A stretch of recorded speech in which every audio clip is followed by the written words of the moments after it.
Introducing PubCoin. PubCoin is the rewards program for pub sports contributors.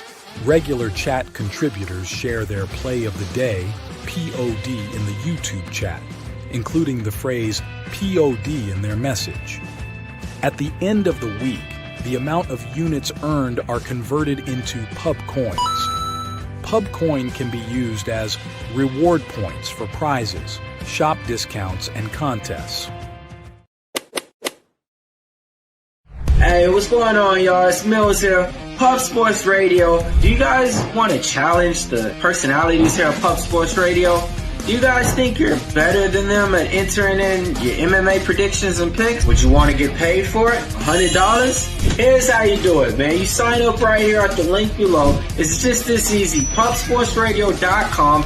Enter your email. Pick your weekly picks. That's it. Oh, and you get bonus points if you can predict how they're going to win in what round. Every single week, a new winner's getting crowned. So every Saturday on Pub Sports Radio. So come on and check us out. You can win $100 just for signing up. Only thing you need to do is see if you can beat us here at Pub Sports Radio by entering your UFC predictions and picks weekly. Do it. I dare you. See you guys soon.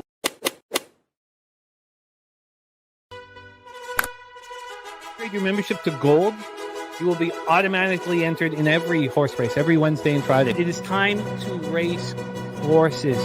We are racing camels today. Shout out to the Gold members. We're racing in San Antonio immediately here. And we're off. 2 minutes, 74 canals on this racetrack. It's wide.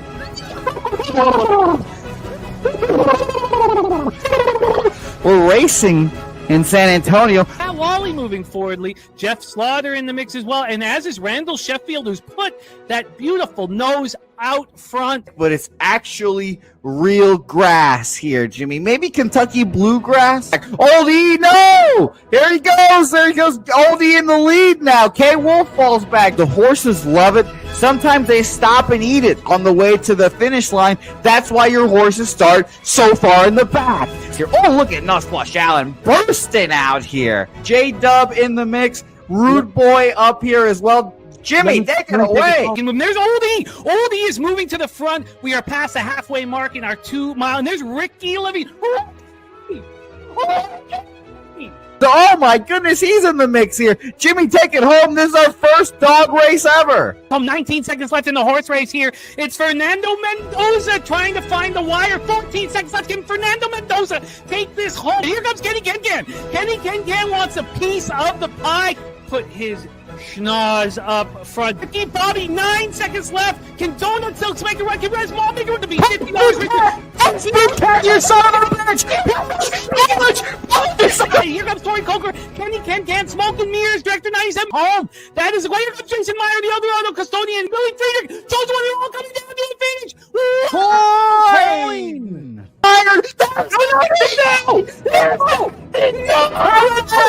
Nowhere! Oh no! Fanatical Jim!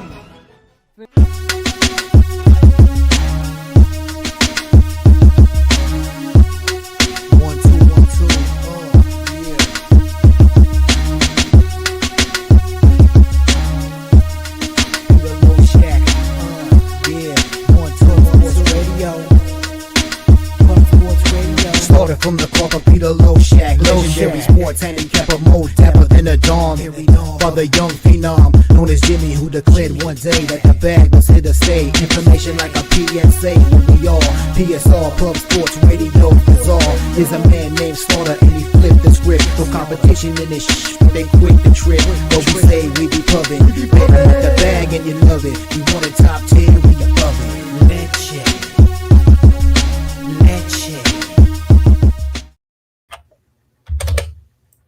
Yo, what's up, everyone? Pub Sports Radio. Today is September 16th, Tuesday. My name is Peter Loshak. His name is Gorky, the Goracle. Good to see you, Pete.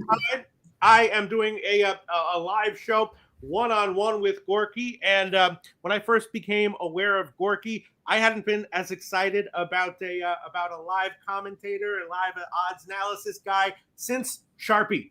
Since the last time I felt this way was with Sharpie, was when I first saw Sharpie, and we all know what happened with that. Gorky, great to see you. How you doing? We're going to cover Charlotte Rice on Thursday. Gorky, how you doing, pal? That's a big intro. That's a lot to live up to, brother. Holy yeah, shit. I mean, one of the many general laws of life is always kind of like under promise, over deliver. We see it in sports all the time. Expectations always get exceeded when they're low and not met when they're high. So I do apologize for that intro that sort of sets the bar high for you, Gorky, but it was also sincere. We're gonna do our best to live up to it, but take it slow and every day, one step at a time. Let's get to this card. I'm excited, Pete. See, there you go. Wisdom from the Gorkical. Wisdom from the Gork. Absolutely, one step at a time. One of the most important pieces of wisdom in life. That and also don't bite off more than you can chew. You're familiar with that, Gorky, right? Don't bite off. Of course. Oh, that's another big one. That's another. If you master those two things, don't bite off more than you can chew, one step at a time, and throw in a little humility there. Oh, you're way ahead of the ball game. A little humbleness and self-awareness. All right, we're going to start with Gorky. Talking the Thursday college football game. Hi, everyone in the comments section. We're going to get to this fast, and then we'll look at everyone in the comments section, see what people have to say. But we got Rice and Charlotte on Thursday. Now, I'll just set this up for you, Gorky. This is an interesting one. Of course, Rice, they run the option, right? So they're a run-heavy team, and it can be hard for teams to prepare for. And Charlotte, not an elite team on a short week at home here. And how are they going to be able to deal with it? Rice is, not a team that can have their way with upper echelon teams, but against the bottom tier teams, I do like them. They got a nice straight up win as a 10-point dog earlier this year. And so I was thinking that Rice might be a great bet here, but I'm a little bit surprised that the line is so low and that it hasn't really moved, unless I'm wrong about that. But just 2.5, I have to think that's not a lot, but probably a great bet. Would you disagree with that, Gorky? No, but Pete, I would go for more of a plus money option, in my opinion. The first quarter three-way money line is plus 140, and the second quarter the three-way money line is plus 100, both on Rice on separate bets. So I think they're gonna blow out the first half in each quarter, and so that's how we get paid in this spot, for me anyways. So you like Rice earlier more than in general full game? Yes, because in the second half, I want to concentrate on the NFL slate, on the Thursday night game. Right. Yeah. No, that makes a lot of sense to me. Yeah, I mean, Charlotte, obviously, they got blown out by Appalachian State, which I guess you can give them a little bit of a pass on. Couldn't handle UNC, which is okay. And then they did win and cover against Monmouth, but they were kind of struggling a bit there. And they got the win, they got the cover, but a lot of penalties. And, so they didn't blow Monmouth out. They didn't get a cover against Appalachian State or UNC, which Right. We can forgive them for, but it would have been nice to see. And now you got a team, Rice, with some life to them. I was definitely on Rice against Prairie View first half, and I did buy down to a 16.5, which turned out to be a lucky thing to do. They got blown out by Houston, which I think is fine, and they got the win over Lafayette. Rice is one of those mid-majors, if you like to use vernacular of college basketball. Rice is one of those mid-majors that can always sneak up on one or two of these Power 5 teams and be difficult for them to compete, give them a game. Yeah. So they're always an option for me, I mean, my only concern, which is, just a small one, but one we should always have, is if you like, and it actually opened at 5.5. Yeah, that's right. And very early line. It's actually moved like a big move in Charlotte's favor. Now I'm sorry, go ahead.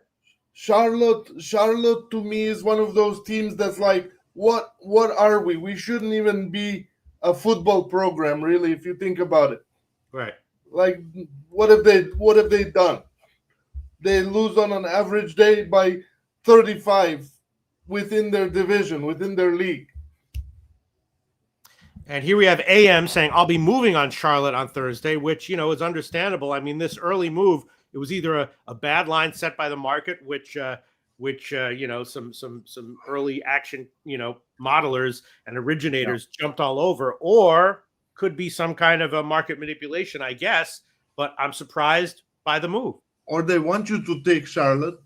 And then, because the books always gonna win long term, Pete, and it's our job to prevent that. Absolutely, couldn't have said it. Absolutely, and in 20 years when they're like the books won long term, but then all of a sudden they stopped. Why?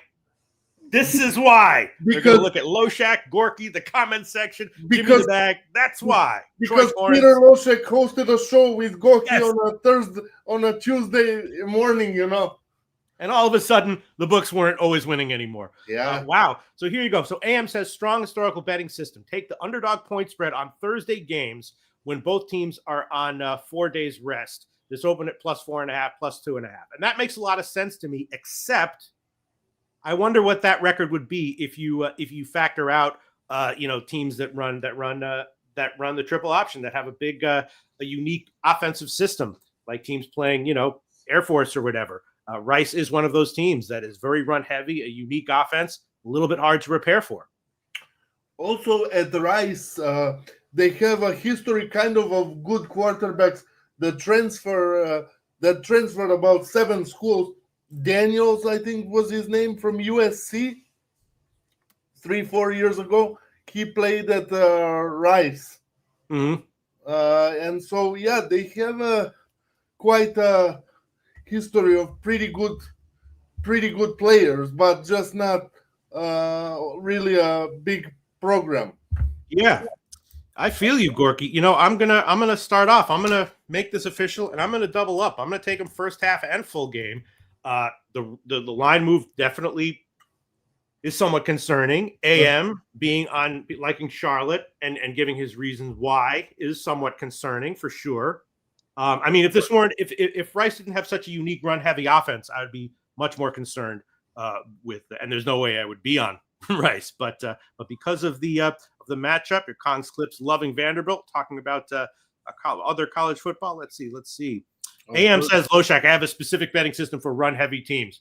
Probably he's already looked at that, and Rice is not affected here. Okay. Keep the ball, and that's what we need. I'm looking at these saying favored by 7 or more. Favorite won the last game. Yeah, bet the favorite. Yeah. All right, look, It's a combination of the short week of Charlotte not being a particularly impressive team, Rice being, I think a relatively impressive team when matched up against Charlotte type competition. It's also of course, a conference game, so you don't have to worry really about Rice overlooking it for that reason. I'm gonna take it. I'm gonna take Rice first half and Rice full game. And Gorky, you're on just Rice. You're just on the first and second quarters. First quarter and first half, right? First and second quarters. Separate. Oh, those quarters. Okay. Yeah. Figuring you're going to win one of them. 3-way money line. First quarter was +140. Second quarter +100.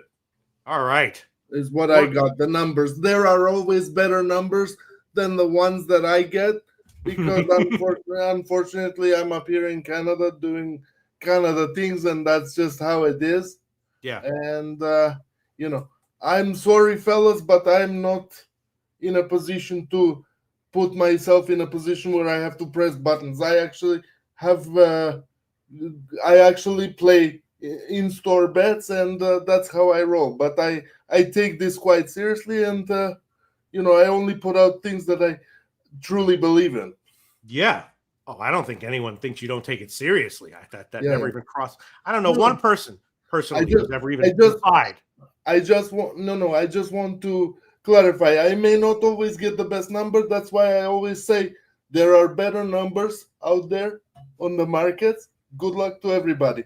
It's about cashing, not the extra 5 cents that I'm going to get on a bet potentially. Right. Although the extra 5 cents is nice, but I feel you. I hear you, Gorky. I hear you. There's definitely, yeah. I just read a great podcast, heard a great podcast recently where there was a big time sharp guy who intentionally tried to get the worst number for a few different reasons. I wouldn't do that. I'm sorry? I don't think I would do that, but okay. Right. That's a little advanced. That's 4D sports betting. I have to go listen to him maybe to understand what he's talking about. But I don't think anybody would want the worst number. I was told that that Dabby Cab is going to be ready to cover the college football games that we're planning on doing with him. Is Dabby there? I am not sure. I don't see him. Is he? Yeah. There he is. All right. Look at this.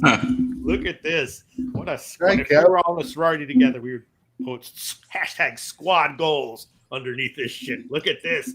Gorky, get it, Dabby, and I'm in this squad. This feels like a Saturday morning plus P. It does. I'm recovering from last Saturday, guys. I guess you weren't planning on hanging around for the college football games we're going to talk about with Dabby Cap, but you can if you'd like. I would love to because I have some action as well. Love to. Okay, great. All right, so let me see. All right, so the first game that we're going to talk about the Baylor game first. Let's go, Pete. 2-0. Was that last week's games? Absolutely. Yeah, we did well. You know, talking about all these line moves. Last week we talked about how he liked Houston. I gave Houston as an official play, and there was a big move against them.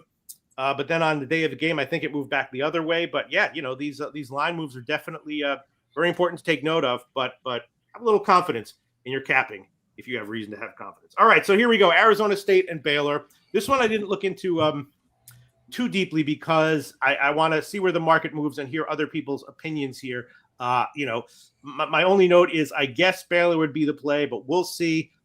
Careful with this one. Very careful. I have a careful with this one note. So whenever I have that note in a game, I usually wait until later in the week to bet on it if there's anything that I'm going to bet on it at all. This is free play. I take Baylor, but Arizona State dangerous, right? Tabby, what do you like here? I don't like to be the guy that just jumps on what I think anybody who's been following college football would jump on this play. But I did with this game. I'm on the over here, Pete. This is a Baylor team where, whether you're talking about Sawyer Robinson or some of the continuity in this offense, I like this Baylor offense a lot. And it's why I was high on Baylor coming into the season. And we've seen the offense deliver. I mean, that was a outstanding comeback against SMU. They did put 24 points up against a good Auburn defense. Definitely could have been better. The problem with Baylor is the defense. And, Aranda he's a defensive-minded coach. And, I think the leash might be a little short with him here because, they've been expecting this defense to take a step up for the last couple of years, and it just has not done it. It still hasn't done it this year. And I know the total's high, sitting at 59.5, and I hope that I'm not putting some kind of hex out there. But if this game goes under, it's because it's 35-21. You get what I'm saying? Mm-hmm. Like somebody's getting in the 30s and both teams are getting in the 20s. I don't see any way around that. Baylor's defense is not holding anybody that they play this year.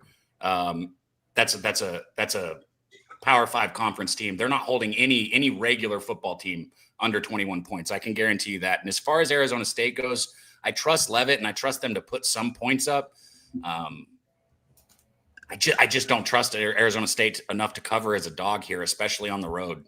So I went with the over. I got the over, and even though I think that's a pretty simple, easy public bet, I'm pretty confident in this over, Pete. I feel very good about it. Okay, yeah. I mean, the Mississippi State game for Arizona State also had a total almost right here where we're seeing right now, 59, and that one went 15 points under, And Mississippi State's offense is not as good as Baylor's. Right. Yeah.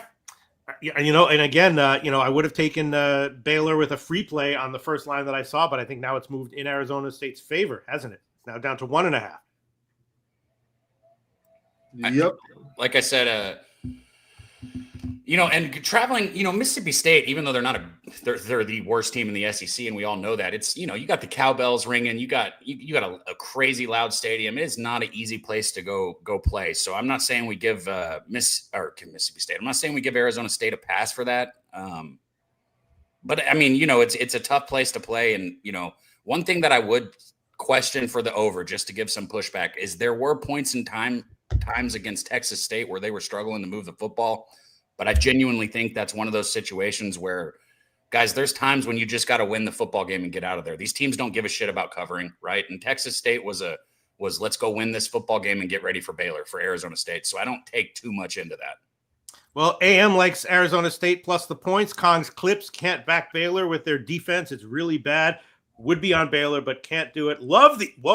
Kong's Clips loves the over 59.5. Let's go. Yeah. I agree with Kongs. I was on Baylor against Auburn, and they couldn't stop a fucking thing. It was disgusting. I thought I was the middle linebacker for Baylor, bailing out on tackles and shit.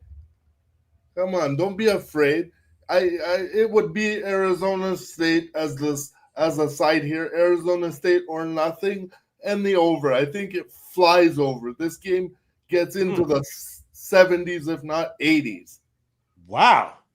This is one of those you, me, and Jose's grandma could tackle better than freaking Baylor. I hear you. Of course.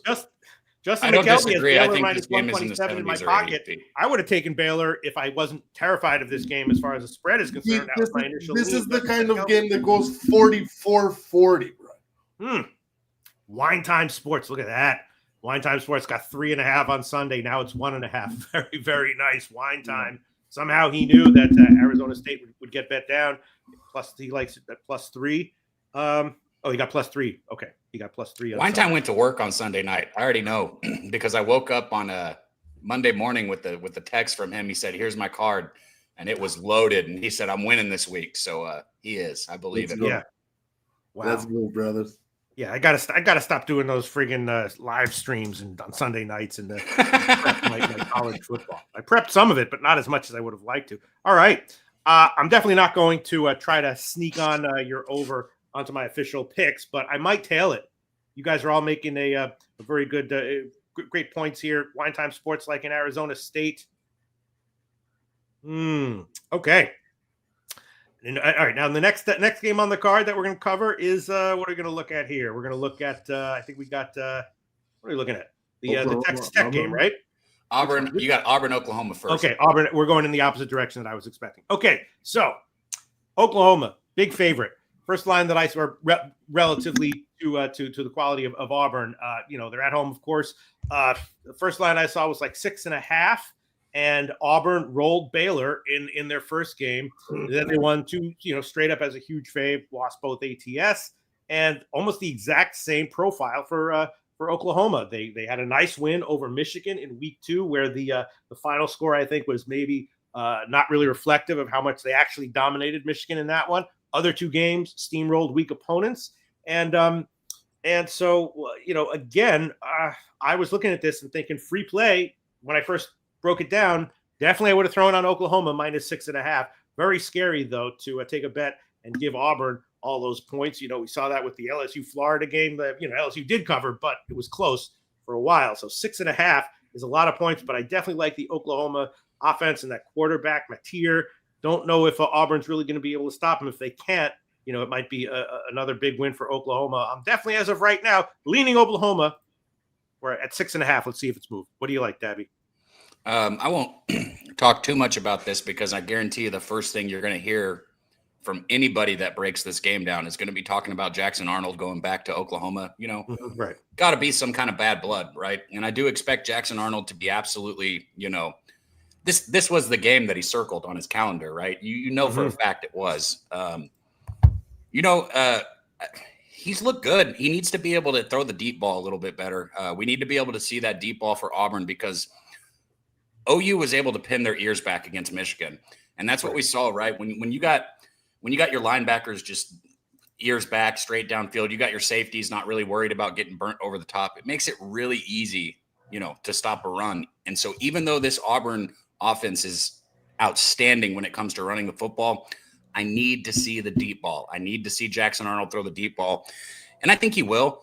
As far as a side goes here, I feel a lot about this like I did the A&M Notre Dame game. I think Auburn is very live to win this football game. But I have not bet it yet, Pete. The way that I'm going to bet this, and just full transparency for everyone, I know the bet that I want. It's not available on my book yet. I can't put my money on it, and I'm never going to tell you guys something's official if I can't actually bet it. I want Auburn's team total. Okay. The team total is sitting at 20.5 right now. I absolutely think that Auburn puts 21 points on the board. And I got to shout out our guy Nutflush for this, because I'm sitting there sweating the A&M Notre Dame game, right? And A&M scores in the first quarter to go down by 3. It's 21-24. And I get a text from Nutflush, and he says, cash it. I'm like, cash what? What did you just cash already in the second quarter, Nutflush? Team total for Texas A&M, 20.5. He goes, when you get these 6.5, 7.5 point dogs, and you think that they're live, their team total is usually 20.5, and it's a great bet. So because of Nutflush texting me on Saturday, I love Auburn's team total over 20.5 here, and that's where I'm going to be. All right. Well, we'll look at some comment section comments before we hear what Gorky has to say. Lex Steele likes the Auburn money line. Wow, a lot of disagreement here. Wine Time Sports, I think Oklahoma can win by 10. Plus, haven't moved yet. Kong's Clips, anything under a touchdown, I'm on Oklahoma. AM says under is a strong play here, and yeah, in light of what you are saying, Auburn team total over this and that. Auburn's defense might not be able to stop Oklahoma's passing game. A relatively low opening line of like 49 or so. First line I saw. Now it's down to 47.5. AM says bet the under. SEC. AM liking the under here. A strong play. So, wow. So you liking the Auburn team total over, AM liking the under. Some people liking Auburn even outright. Others liking Oklahoma. Gorky, what do you like? Maybe this is the final decision. I really like John Mateer. If there's a team total on Oklahoma where you guys can get plus money on the over team total, play that. If you can if your book allows you to create your own team total for plus money, let's say, or whatever, I would go up to as high as 30.5. I believe this game is high scoring and it goes over as well. So Gorky liking the Oklahoma team total over, Gabby liking the Auburn team total over, AM liking the under. And the low opening total has gotten bet down 1.5 points, although, we're still very early in the week. This is crazy. The only way Auburn keeps it to cash the under is if Jackson Arnold, all he does is run the ball, which is a possibility. Mm-hmm. But I think Oklahoma's defense is going to play sound on the gaps and not give him the sideline. They're not going to let him out the pocket. One thing I will say about Mater, and just throwing this out there as pushback, because that's why I like capping these. I always like going back and forth. I mean, Michigan's not a bad defense, but I would give the edge to Auburn on the defensive side. And he's only thrown 5 touchdowns and 3 picks. He's going to have to protect that football. You give Auburn the football a little extra, and it's going to be a long, tough game for Oklahoma here. Yeah, this is a much better Oklahoma team than it was last year. So I don't want anybody to sit here and think that I'm going off what Oklahoma did in the SEC last year. I see the players. I see the pieces that they put together. I see the defense has gotten better. They buffed up the line a little bit. 20.5 is too low for me. If this game finishes 21-24 or 28-21, Pete, we still cash the Auburn team total. And it goes under. Well, very, very strong disagreement from lots of people we respect in the comment section. Wager Detective, Auburn plus 6.5. Right above that, Kong's Clips. There's levels to this shit, and I think Oklahoma's on another level. This team could make a deep playoff run. No, Kong, it's the fucking truck from the TV show my daughter watches. Action Jackson, Auburn cover. Wow. If you like the Auburn cover, just be brave enough and put a little sprinkle on the money line. If your that's what Lex Steele is doing. If your unit size is too high, put a quarter unit on it or some shit. I don't think Lex Steele is even bothering sprinkling on the spread. He's just calling Auburn money line. All right. Again, my first thought was Oklahoma is what I would have done when I first looked at the game, but obviously, and you guys are backing it all up, giving Auburn that many points, regardless of of other intangibles like someone coming back to his old team or whatever. That's just a very scary proposition. Auburn lost last year by 7. Go ahead. I made the mistake, Pete. Did you see how awesome Auburn was, like their first home game? Did you see the video of their home with the light show and all that? Gorky, you saw it. Did you see it, Pete? No. Oh, they put on a show, man. I'm talking like a recruitment show. The lights flashing, sold out crowd, fireworks Really? going off. I made the mistake of clicking it too many times because I'm getting a little propagandized by Auburn stuff now on my social media feed because I'm kind of buying into this football team. And I know it's because I clicked on too many things and they keep coming across. But I like the energy. I like what they got going on here at Auburn, man. War Eagle, I'm kind of buying in. Okay, but now they go on the road, though. It's tough. I kind of wish Oklahoma wasn't off of an absolute blowout against Temple. But, yeah, all right. It's going to be a pass for me. Gorky, again, liking Oklahoma team total over if you can sell up to get a positive number. No, Dabby Cab, liking the Auburn team total over, and the comment section all over the place. And guys, full transparency, I'm not going to probably touch this game, but I'm telling you what I would play if I was going to play anything. Like, that's just my view of what's going to happen. And that's, Conslip saying, I think Oklahoma could be a lot better than Rose right now. And I would kind of agree with that because, first of all, I think the final score in the Michigan game doesn't reflect, how dominant they really were. And then, I'll admit it, I had a little bit on Temple in that game, and they absolutely steamrolled them, and that made me think, whoa. All right, there you go. Lex Steele straight up. All right, let's move on to the next game. I'm going to personally pass on this one. Last game we're talking about with Dabby Cab and Gorky is Texas Tech and Utah. This is another – there's a lot of spots I'm liking here, Dabby Cab. The games that you chose are very, very tough ones. I don't really feel comfortable in doing anything. Texas Tech, of course, rolled 3 times as a huge home fave, so they're obviously a good team, a very good team. Exactly how good, not exactly sure, but they do have, an extremely experienced quarterback who's playing great so far. And then Utah, has also rolled twice on the road, and Dampier is in, people talking about him in the Heisman race now.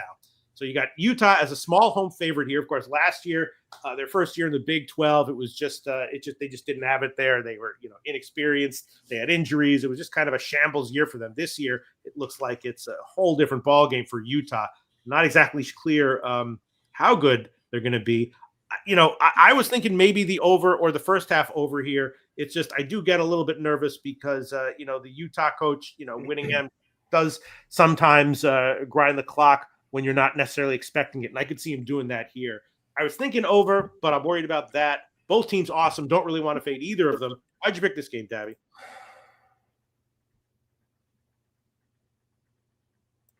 Is my mic? Okay. My mic plugged. It said it unplugged. Am I good? You're good now. Good? Okay. Yeah.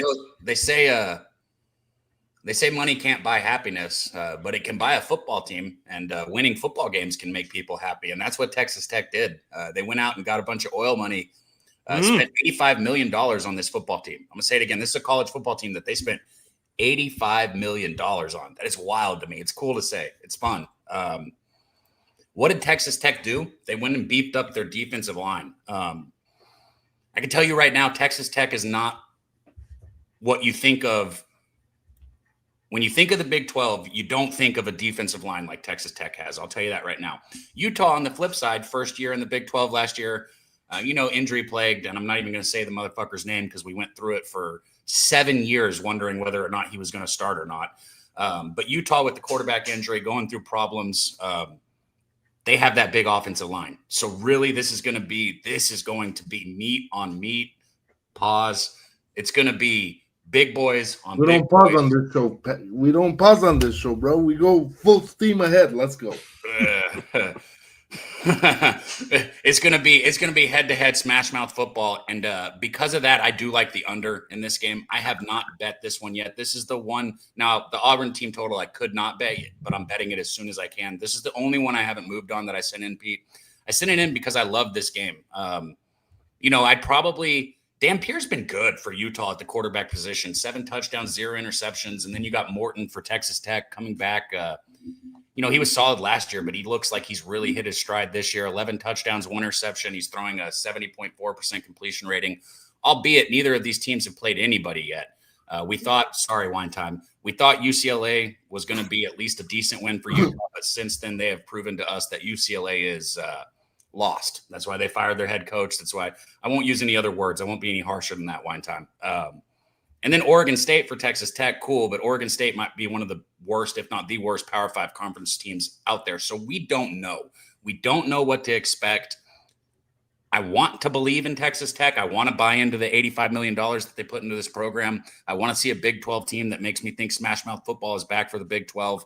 I just haven't done it yet. So I like the under. I like Texas Tech, but I have not bet this game yet. Okay, and people are asking about the 1 o'clock MLB game, which we will get to in a few minutes. We'll wrap up college football. That's a tricky one, though, because, the stud starters are going in the second game. First game of a doubleheader. It's also a little drizzly, so I think it is going to it's going to go, but, kind of drizzly. And I would be leaning under, except the two starters for that game are both very vulnerable. So I was thinking maybe about a live bet on the under when they're out, maybe, but we will talk about it before it starts, but it's a very tricky situation. All right. So I think Tong's Clip saying over about this college game. And again, we have people strongly in disagreement here. We have Wine Time Sports, Utah, -3, -120, and Kong's Clips liking Texas Tech +3.5. Which doesn't surprise me because I don't really want to touch this game one way or the other. Kong Slips like an over. I feel you're getting the better team. No way do I think these teams are even. So Kong Slips thinks that Texas Tech significantly better than Utah. Would you agree with that, Dabby? Notably. Hold on. So I'll say my first response is no. Yes, talent-wise, I do think that they do have better players, but let's not forget how tough of a place Utah is to play. Okay. Yeah. Utah.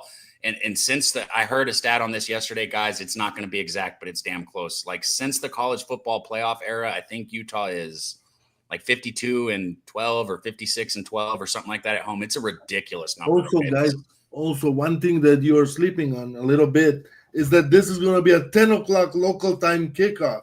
Which is a good thing if you like Tech. This is a 12 o'clock. This is 12 o'clock Eastern in Utah. That's insane. For if you're liking Tech, I think that's a good thing because the last thing you wanted to do is walk into that stadium at 6:30 or 7 o'clock at night and play a football game. I still think it's going to be electric. It's going to be tough, but definitely like that it's early. So under probably for me, but I also lean Tech. Yeah. All right. Well, so the early move was so far. Could be manipulation, could not, but in Texas Tech's favor. And also, it opened, right around 4 or 4.5. Now it's down to 3, juiced a little bit, like -120 for Utah. And the total also kind of all over the place. Some 60 openers, some 55 openers, and now it's kind of settled right around 58. Yeah, scary game. Let's see what people are King Al. So let's talk a game you like, Loshak, from college football. There are a bunch, but one more thing, just quickly from me. I like Utah as a parlay piece. I parlayed them with Miami and Colorado and got plus 105 on that. I think you take that to the bank. I think Utah will find a way to make this game ugly, and Kyle Whittingham always has a great defensive game plan. So if you can win with Johnson as your third string and Zach Wilson's little brother, then I think you can damn well win with Dampier, and Utah is easily the best team in the Big 12. Easily the best team in the Big 12. The best run team in the the best run team. Okay. Okay, because I thought you meant to say TCU when you said best team. They are the best. They are the most well-oiled machine. They know their job, and also these guys are men, because usually most of them are coming back from missions and whatnot, and they're 27 years old in college. Yeah, right. It's in BYU, Gorky. They don't take the trip there. Man, well, it's not very different. He said everybody in Utah's a Mormon. I got you. It's not very different. All right, so we got to move on to MLB right now, but let's just quickly review, the thoughts we've given out in this show. I'm going to take Rice first half of full game, although I understand what the reasons against that are. Texas Tech, Utah is going to be a pass. There, all the other games, Baylor pass. Although I might tail you on the on the over, but not added to my official slate. And the Auburn Oklahoma game, very scary, very interesting games. Dabby Cab, please review. Thank you very much. I've got the over 59.5 for the Baylor Arizona State game. I've got the over 20.5 team total for Auburn. Again, transparency, guys, I have not been able to bet that yet. I took the over already. As soon as my book offers the team total, though, I'm taking it. The number that I'm seeing everywhere right now is 20.5. So Auburn team total 20.5, the over 59.5, Baylor, Arizona State. I'm leaning Tech. Out of the 3 we capped, that's the only one I have not bet yet. But those are the 2 out of the 3 that I have, Pete. And anytime you want different games, you can send. I kind of try because I know they want to cut these out, and I do try and pick games that are the bigger ones that I'm betting. But I love talking college football, even if it's not one of the big games. So just let me know. I mean, it's great. It's just these. We nailed the big games last week, but these are very, very scary games here. This is what I do, though, Pete. And everybody's always like, "Oh, you don't want the smaller market, this, that, and the other." And I'm like, I hear you, but then you turn around and bet the NFL all day on Sunday. So, don't judge me. I bet what I like to bet. Guys, also, I have a ticket. That says moneyline Nebraska on it. I actually believe that Nebraska is the side, and they are the better coaching staff, and they have the better passing quarterback, at least for now. The only thing that gets Michigan this game is a lot of stops on defense, but I don't think that will happen enough times. So you take Nebraska at plus money at home. Those Cornhusker fans live for this team. Yeah. Conclips asked about the TCU game. I was thinking TCU would be the play there. I'll be on Hoover over 1.5 passing touchdowns and TCU money line. That's a good bet. Yeah, Hoover over 1.5 passing touchdowns and TCU money line. I got to check it. It should come out right around plus, even money, plus money, but that's what I'll probably be on. All right. Well, we could talk about the whole card, and maybe we will at some point. But right now, we got to get into baseball. We do have the first game of a doubleheader starting in about 20 minutes. Hell yeah. Jose Bouquett, are you around? Are you there? I think it's after 1. Yeah. What? 20 minutes. I'm coming, Pete. Give me 2 meats. 2 what? He said 2 meats. 2 minutes? I meant to say minutes. Okay. Yes, give me 2 minutes. Okay. All right. Sorry, guys. We're doing our best here. Aubrey says we can get started on this one if you want. For me, this is a Washington spot or pass because you don't know what's going to happen. I think they have the better pitcher on the mound in the game 1. I couldn't see who was on the mound for the Atlanta Braves, so I'm taking the plus money spot with Washington. I think Atlanta is done for the year. They have nothing to play for, basically, in my opinion. So it is what it is. Also, the injuries in Atlanta are very key. Austin Riley is out. Of course, we know that. It would be Washington or nothing for me. Yeah, Suarez is a starter for Atlanta, and he's a guy who gets a lot of strikeouts, but also gives up runs. His minor league, results were similar to that. A lot of strikeouts, definitely got his strikeouts, but gave up runs. Definitely vulnerable. Irvin, of course, definitely vulnerable as well. That's a low under, Pete. If those two gas cans are on the mound, that's a low total. Yeah, well, and as I was saying, it's kind of drizzly and early and wind in. So if any reasonable starters were going to be going here, I do still like the under, but I don't love it. And I haven't bet it yet, and I was thinking maybe a live bet on the under when they come out. And then of course you got Sale against Gore in game 2. We'll look at the comment section, see what people have to say about game 1 in MLB. Yeah, let's see. Let me bring up current odds to see where we are right now. Where is that game? Where the heck is that game? Yeah, all right. Let's see. Probably. All right, okay. So it seems like it. Moved a little bit in Atlanta's favor, it seems, and the total has flipped from 9 juice to the over to 9 juice to the under, and I would still be liking the under.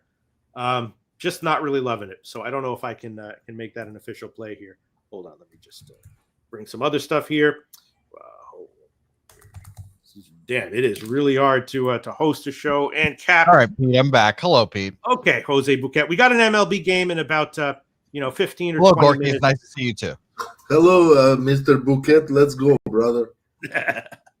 I would be loving the under here if there weren't such vulnerable starting pitchers going, and then you also have rain and drizzliness in the forecast. So let's see where this game isn't going to be postponed. I mean, delayed, is it? You see that? Is it? I haven't seen anything yet. Shout out to my guy Spoons, who sent me Ballpark Pal information here as well, Pete. I'll drop it to you as well, so you can. You don't have to tell me. This is extremely negative for offense. I know. Well, let me tell you right now, Pete. Let me give you this whole send here. I decided to send the fucking message before looking at it, so that's a fucking great idea by me. But right now, we are in Washington Nationals Park, which is called Nationals Park, plus 4% offense, shockingly enough. Really? In game one, you mean? Yes, yeah. This doesn't, I don't think it breaks it down in between game 1 and 2, so I'm assuming it only has game 1 as of right now. 0% home runs, plus 5% doubles and triples, plus 2% singles, only plus 4%. For the offense. It's pretty surprising. Yeah, definitely not the least offensive friendly ballpark in here. It's actually 1, 2, 3, 4, 5, the 6th most offensive friendly park today, shockingly enough. Really? Yeah. Okay. Color me shocked. Yeah. Well, yeah, and you guys know that Ballpark Pal uses like barometric pressure and all that shit that I don't understand. So shout to them. Well, Yeah, it's all above my pay grade. I hear you. I mean, Irvin is bad, but can be, not terrible at times. And Suarez, gets strikeouts, gives up runs though. And then By the way, Pete, did you just tell Cab to fuck off after he was done? You're all right, Cab, thanks. See you later. When you have he can just tell from my face and my vibe, when you reach my level of life, you don't have to say things. People just know. All right, fair. Well, good on you. Good on you. No. Shout out Dabby Cat. Yeah, exactly. The kumbaya is like, all right, Dabby Cat just broke down 3 college football games. Now we got to tell him how much we love him, and and how much all the Dabby knows his love, bro. Dabby knows his love. Come on. I think the kumbaya shit is okay, but definitely it takes second fiddle to the capping shit. For real. Okay, yeah. Shout out to you, Gorky. Did you have anything in this game? I didn't hear your breakdown. Sorry. I do have Washington money line. It's a Washington or nothing spot for me. I think Jake Irvin here is his spot to shine for the season and then go bye-bye. This is the most forgettable season of his career ever. So Washington or nothing spot right here. Then I think the Braves come back in game 2 and absolutely smash. In fact, from now on, whenever Dabby is like leaving the show, I'm going to start just singing, Dabby's awesome, kumbaya. That's great, bro. That's great. We love Dabby, kumbaya. All right. How many Ron Crawford, moments MLB, is there going to be on this show? Someone singing a kumbaya song by giving their play of the day real fast. And Ron Crawford's spreadsheet play of the day is Cincinnati. All right, Beautiful. Let me copy and paste this. Gorky, did you have any more MLB action before we get you up out of here? And I do. I'm on the Cubs money line at plus 100, and I'm on the Blue Jays money line or the Blue Jays run line at minus 1.5 plus 120.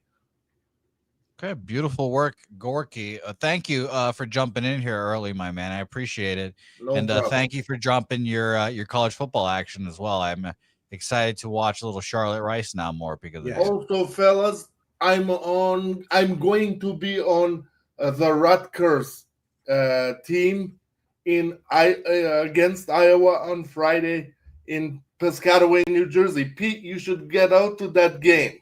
What do you like? What are you on? Rutgers against Iowa. On the spread? No, sir. I like them straight up money line. Okay. So there you go, Pete. Go to Piscataway and enjoy yourself a nice little day there Yes. on Yeah. Gorky. Gorky, my man, I thank you, and we'll see you hopefully very soon, my guy. Thank you. I will be back on Friday. I'm blessed and honored to be a part of this great team. And guys, All right. support the Okay, show. just fuck off. Stop with the kumbaya shit. All right. Okay. All right. You got it. I'm Good. off. Okay, great. Thank you. Okay. All right.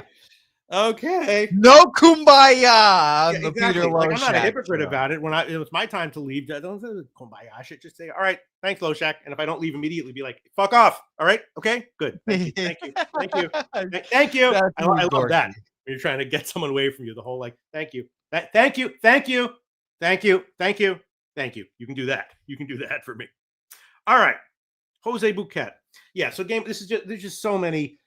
The weather, the double header. You have two shitty starters in game one, two awesome starters in game two, Sale has been excellent. So yeah, let's quickly talk about game two, I guess. Obviously, Atlanta, massive favorite. Sale, excellent so far in return, getting lots of Ks. Gore, we were onto that. He was pitching through, he went on the DL, shoulder inflammation. There's one thing I've gotten a little bit good at over all these years in MLB is recognizing when a pitcher is. I wish I could bet on that. Like this pitcher is going to go on the on the injured list within the next month or whatever. And we could tell something was off with Gore. He was still pitching through it, not getting crushed every time out or whatever. Clearly something's off. He had shoulder inflammation. Now he's back. I don't know. We have to see how game one goes. And I thought I was seeing like even worse weather for game two. So who knows what's going to happen there. But all things being equal, I'd love to take Atlanta here first half in the second game. I mean, I'm leaning towards the under, obviously, with this super low total. But do I want to believe in Mackenzie Gore this year? I kind of don't. Like you just mentioned, you eloquently strung that along with Gore and the injury and its shoulder inflammation. How many starts has it been now, Pete? Who? For Gore. I think since he returned, I think he's just had one, right? Or is that wrong? No, I'm trying to see, I guess, how many innings pitched he's had this year. Yeah, no, I mean, he's at 160. He's at 152. Last year's at 166. So it's very interesting. And like you just mentioned, Pete, this is his first start back or second start back. He pitched on the 11th at Miami, 2 earned runs in 5 innings.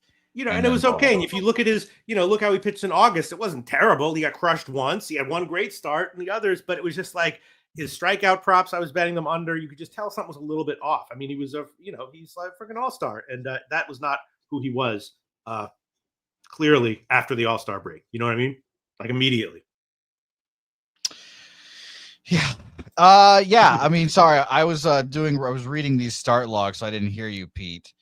Exactly. Yeah, it's just I can't really give an official play on game two, especially with the weather, until game one is done. We see the lineups and everything, but in general, still not trusting Gore, and in general, definitely trusting Sale until further notice, right?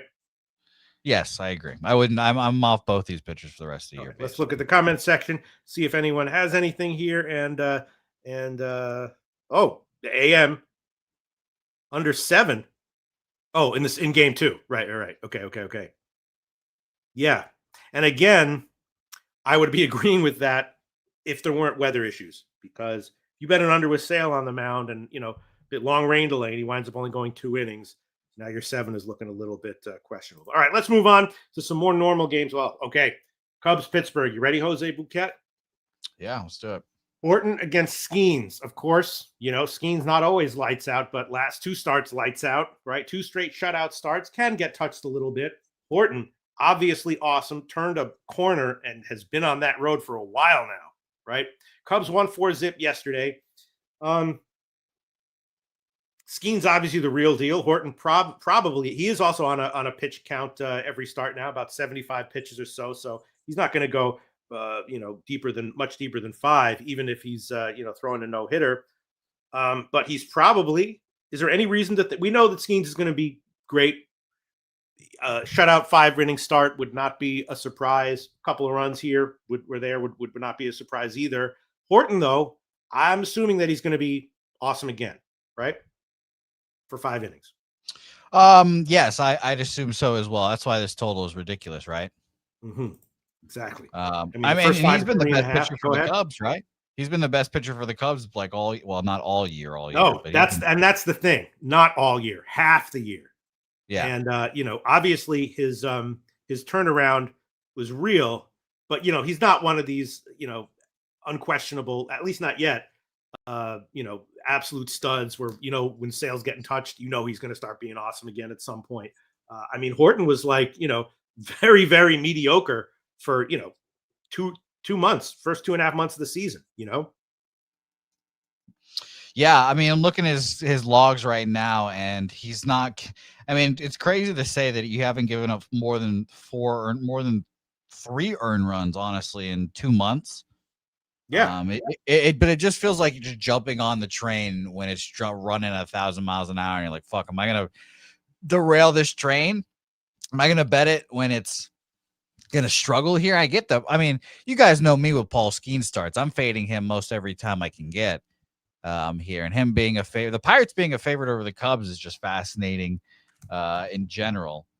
Here, the line really hasn't moved much as I refresh here real quick. Interestingly enough, it doesn't seem like Penny has been put out their MLB lines. I don't know why, but at least not on my website they haven't. But minus 130 at BOL now. It's only moved a few cents. It did go all the way down to minus 117 apparently at 7 in the morning this morning. And there's 60% of the bets, 70% of the money on the Cubs. And it's shot back up to minus 130, which is fascinating. So I think it's one of those spots where the Pirates are favored for a reason and they win this game, but I don't like betting Paul Skeen starts. I bet one and I was like, oh my God, this is what it's like betting Paul Skeen. Just strikes everyone out. This is awesome. Yeah. Oh, I understand that you got to keep an eye out for him in spots being, overvalued, his line's inflated or whatever. But I think there's still value betting him, because when he's on his game, he's, Horton is not like Mizurowski or some of these other guys who, come up to the majors and their first 3 or 4 starts just absolutely, bonkers, and then they get figured out. I mean, he's been doing this for, more than a month. For 2 months, he's been doing this. It's legit. Yeah. Definitely and legit. Playoffs start today. He's their game 1 starter. Yeah. Oh, no question about it. So which is crazy to say, but I'd lean Pirates here. Honestly, all said and done, this doesn't seem like the market's very much respecting all this Cubs money. It's a pretty popular dog at 66 and 71% of the money. Just doing a quick peruse. I don't see another dog getting as much money. I think the Phillies are underdogs here today as well, obviously. The Guardians are at 50 and 78, so they're a very popular dog today, it seems, but we'll see. What's Ballpark Pal saying about this stadium? I would imagine it's modestly pitcher friendly. Right now, Ballpark Pal says we are in PNC Park, even 0% for the runs, but there's minus 21% for home runs and plus 18% in doubles and triples. So that's interesting. That all that combines to 0% added from the park today. All right. Well, it is iffy, but I will take it. I'll take Cubs first 5 run line plus a half minus 114. I'll shop around to see if I can get better. And I'm even thinking about that old first 5 under 3.5. I mean, Skeens is good. Skeens is real good, right? Yeah, I agree. First, what's your first 5 number? Under 3.5? Plus a half run minus 114. Oh, okay. Well, wow. Plus a half run minus 114. That's fascinating. I mean, if Horton comes in and suddenly gives up 2 like he did at Coors, it's a little bit iffy. Gives up 1 and Skeens is lights out, which easily could happen. That's why I'd want to double up with it with the first 5 under. What are people? I'm afraid to see what people in the comment section are saying here. Looking at BetMGM, by the way, right now, Pete, they moved their total to a 6.5 full game. Yeah. So very, very interesting there. Spoons likes your bet. He's on first 5 plus a half minus 115. Justin McKelvey saying blasphemous shit in the chat, like Crochet is worse than Horton. So that's crazy. We'll just ignore that. Jerry Davis likes Cubs run line in under 8, same game parlay plus 170. Shout out to him. Todd Clinton keeps putting exclamation points. I don't know what he's questioning here, but shout out to Todd Clinton. And Justin McKelvey bet the Cubs as well plus 110. And by the way, there's definitely two different reactions to your shoe go away outro, Pete. There's Dabby Cabs, where he says nothing would make me happier than Pete saying, "Okay, fuck off, Cap," and every time it's Tuesday, or every Tuesday, I should say. And then there's the Justin McKelvey side of it, where he says, "Loshak, if you tell me to fuck off when I come on, I'm pulling up." Oh, yeah. Oh, know your audience. Know thyself. Close second. Know your audience. Don't bite off more than you can chew. One step at a time. Those are 4 pillars of wisdom. Know thyself. Know your audience. One step at a time. Don't bite off more than you can chew. Absolutely. Yeah. So shout out to you guys. But I think I'm going to move on the Pittsburgh Pirates to go heads up with my guy Justin McKelvey, I guess. So I'll get a line here in a second. But you're going full Pirates, game. Full game, yes. It's also really Cade Horton. It's hard to get 2 earned runs off him. His earned run prop under 1.5 is decent plus money. Yeah, what are the props telling you today, Pete? Because last Tuesday we talked about him. The props are just saying. The Horton props are a little bit high, but that doesn't really surprise me, just because, year long, they make sense. They make a lot of sense. If you throw out the first 2 months, then they're a little high. But if you don't throw out the first 2 months, then they make sense, of course. And he is also, that's the thing. I was thinking about taking over 4.5 strikeouts, but he is on a, it's going to be like, now it's up to like real plus money. But he's going to be on a pitch count. But if he's, the Atlanta game, the last one on the road, he had great start, but didn't get strikeouts there. Yeah, that's a little bit iffy. All right, sorry, we're going to move on. I just don't want to leave stuff on the table because my friggin' overall record needs the units. And his hits prop under 4.5, heavily juiced, but still. All right, maybe I'll add it on a little bit later. I mean, he really friggin' suppresses hits.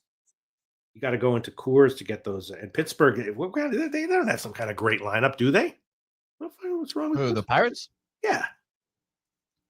No, yeah. I mean, I can give you their numbers against righties. Yeah, please do. Let's do the last 10, like from the 25th of August to the 15th of today. Well, to the 16th, I should say, because today is the 16th. Chicago. Well, I'm looking for the Pirates. Pirates are fourth worst, 76 weighted runs created plus against righties. Yeah. All right. I'll add on Horton under 4.5 hits, minus 139. I'll shop around to see if I can maybe even get better, but I will take that one as well. And then I guess we can. I'll screw the strikeout prop, the earned run prop. Yeah, forget about that. And then let's move on. Okay, you ready, Jose Bouquett? Yeah. Next one. Here you go. This is an interesting one. Cleveland, Detroit. Right. I didn't check the line movement before the show, but Detroit was a decent sized favorite. Overnight, the first line that I saw, it's Cantillo against Mize, right? And Cantillo, 4 awesome starts in a row. Last one lights out. Now, I understand that, that's not likely to continue. Mize, of course, struggling since the All-Star break, which I talked about in these shows and I was betting into. His last 2 were actually very good, but I'm not sure I'm completely sold on it. But more than that, though, Cleveland winning everything. 9 out of 10, winning. And Detroit, kind of a subpar team returning from Miami. So you add all that up, very curious and interesting that Cleveland was aですroad dog here. And the first 5 inning lines, when I first looked at it, no better for Cleveland. Cantillo can have walks issues, which I understand. I do think Mize is probably going to, I think he's going to be okay. I like his outs prop, which is, I don't quite understand why it's so low, 15.5. I think Mize will, go 5 2/3 or 6 innings, give up 2 or 3 runs or so. And his Mize's earned runs prop was just 1.5, and his hits prop very low, 4.5.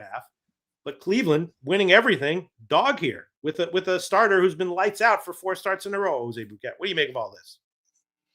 Well, yeah, the name value, just based off name value, and this is a dumb way to cap. No one seems like they would know about our guy Joey Cantillo and his recent form here. But I definitely trust the pitching development from the Guardians. So I'm not surprised by this at all. Honestly, it wasn't like I said, "Oh, watch out for Joey Cantillo. He's going to be great." But the Guardians and their reputation and all that good stuff. Market in this game, 53% of the bets on the Tigers, but 72% of the money on the Guardians. So obviously big bets on the Guardians here. Line opened up -140 at BOL at 6:30 last night. It got up to -150 at 6:30 p.m. And then it slowly started coming down from at 1 a.m. -140, now at -133. And I'm going to refresh my odds sheet one more time just to make sure I've got all the updated information. Yeah, -133 still, seemingly. So, yeah, it definitely does seem like it's a Guardian spot. But this the AL Central in general has been really a crapshoot, to say the least, for me. It's been a tough division. Guardians are 3 games back of a playoff. Well, let me refresh again here just in case. Yes, Guardians are seemingly 3 big games back of a playoff spot. By the way, it's crazy that the Seattle Mariners have taken the lead against the Astros in that division now. Crazy last few weeks we have coming. But all this to say, I think I'm staying off with a Guardians lean here, Pete. All right, I'm still line shopping for all the things that I've done. What are people in the comments section saying about this one, if anything? Let me tell you right now, Mr. Loshak here, our guy Wager Detective putting in the stats, backing up our guy Cantillo's last few starts. Turnbuckle Tommy saying no price difference. Tigers first 5 full game. Give me the Guardians with the half run. I don't hate that. Turnbuckle Tommy, I might join you here. Goon Collector says, tell Jose his Red Sox can try again next year. My Yankees made it through the toughest stretch of the season. Goon Collector, talk to me in 2 weeks. We'll see what you have to say then. Tigers money line for Spoons -137. That's Spoons good. like Detroit. Yeah, full game. Justin McKelvey is on the Tigers. Excuse me, on the Guardians. My bad, Justin. He's in the Guardians +118 as well here. Very interesting notes here. I think I'm staying off here, I guess. I did like first 5 plus a half. Shout to you, Turnbuckle Tommy, but I'll respect my guy Spoons. So no action for me. I mean, is this one of those games where if Cleveland wins it, it's because Cantillo comes in and is as awesome as he's been in his last 4? What the bullpen situations, if you don't mind my asking, Jose Bouquett? I would agree with that assessment. Cantillo pitches 6 strong innings. Let me tell you right now, I'll refresh that site one more time as well here. Bullpens completely fresh for both, as they had a day off yesterday. Cade Smith threw back-to-back on the day before. So did Hunter Gaddis, back-to-back on the day before, but they had a day off yesterday, as I just said. And Will Vest, same thing, the closer for the Tigers, back-to-back 22 and 19 pitches for him. Right now, the Tigers bullpen, though, PU. The only guys I trust in there right now, full season stats, if you look at them, Will Vest, their closer, 2.53 ERA. Troy Melton, 2.54. Brant Herter, 2.54 as well. The rest of their bullpen right now, you're looking at like Chris Paddock in long relief. You want a little Jose Urquidy in your life? You want a little Rafael Montero, who has a 4.88 ERA? Ew. No thanks. Even if you just look at the straight bullpen ERAs, Cade Smith, Hunter Gaddis have a 3.6 and a 3.19. I mean, that makes you feel a lot better. And Eric Zabrowski, 23 innings pitched, he only has a 1.9, but whatever. So I tend to lean more towards the Guardians bullpen as of late here, just to give you again some more information on said bullpens. From the 17th of August to the 16th of September. Cleveland Guardians bullpen, fourth best in baseball, a 3.24 ERA. Detroit Tigers, a 3.96. The biggest difference there is their FIP, their xERA. I have FIP as well, but we'll use xERA. Expected ERA, a 4.71 for the Tigers, a 4.97 FIP, compared to a Cleveland Guardians expected ERA of a 2.96 and a 2.88. So allegedly, these Guardians bullpen arms are getting even unlucky with how good they've been too. Okay, I'll tell you what I'm going to do. I am going to take Cleveland on the money line. I'm also going to take Cantillo under 5.5 strikeouts and Mize over 15.5 outs. So those are a little bit anti-correlated, but everything I think is probably okay in total. Let me just look here. People in the comment section. No one's given a strong opinion on Mize that he's going to have another strong game or start to stink it up. No, just a lot of talk about Joey Cantillo Mm-hmm. here as well. So no, not really. Super true story asking you about over 4.5 hits for Mize. Yeah, it's statistically low. Yes, yeah, that's the other one that I would want to give out. I mean, Cleveland, they have a little bit of a life, to them, right? What is Ballpark Pal saying for hits on this one, Jose Bouquett? If you don't mind my asking. A good question, Pete. I don't mind you asking. Fire away. Detroit, Comerica Park, plus 1% for runs, minus 13% home runs, and plus 7% singles. Yeah, There, plus 3% doubles and triples. So 1%, pretty offensive when it comes to doubles and triples, but nothing else. And Cleveland has a nice little lineup there right now at the moment, right? Cleveland's my favorite part about our Tuesday shows, I'm just here to give Pete reassurance. Yeah, no, I'm here to give Pete statistical reassurance about his hunches and leans. Exactly. And that is okay. 23rd, 88 weighted runs created plus against right-handed pitchers, which for Cleveland is good because they have been terrible all year. So they're still bad though. Yeah. Still bad. No, I do like Mize over 4.5 hits, but I'm gonna hold off for now. It's possible he's fixed something, turned a corner. I'm just gonna take Cleveland money line plus 122, Cantillo under 5.5 strikeouts at minus 148, and Mize over 15.5 outs minus 114. Glance to the comment section, and then we will. You fire away, Pete. Your MLB action makes me nervous. Yeah. It's Okay. like 20 bets a fucking day with the MLB. 3 bets a game.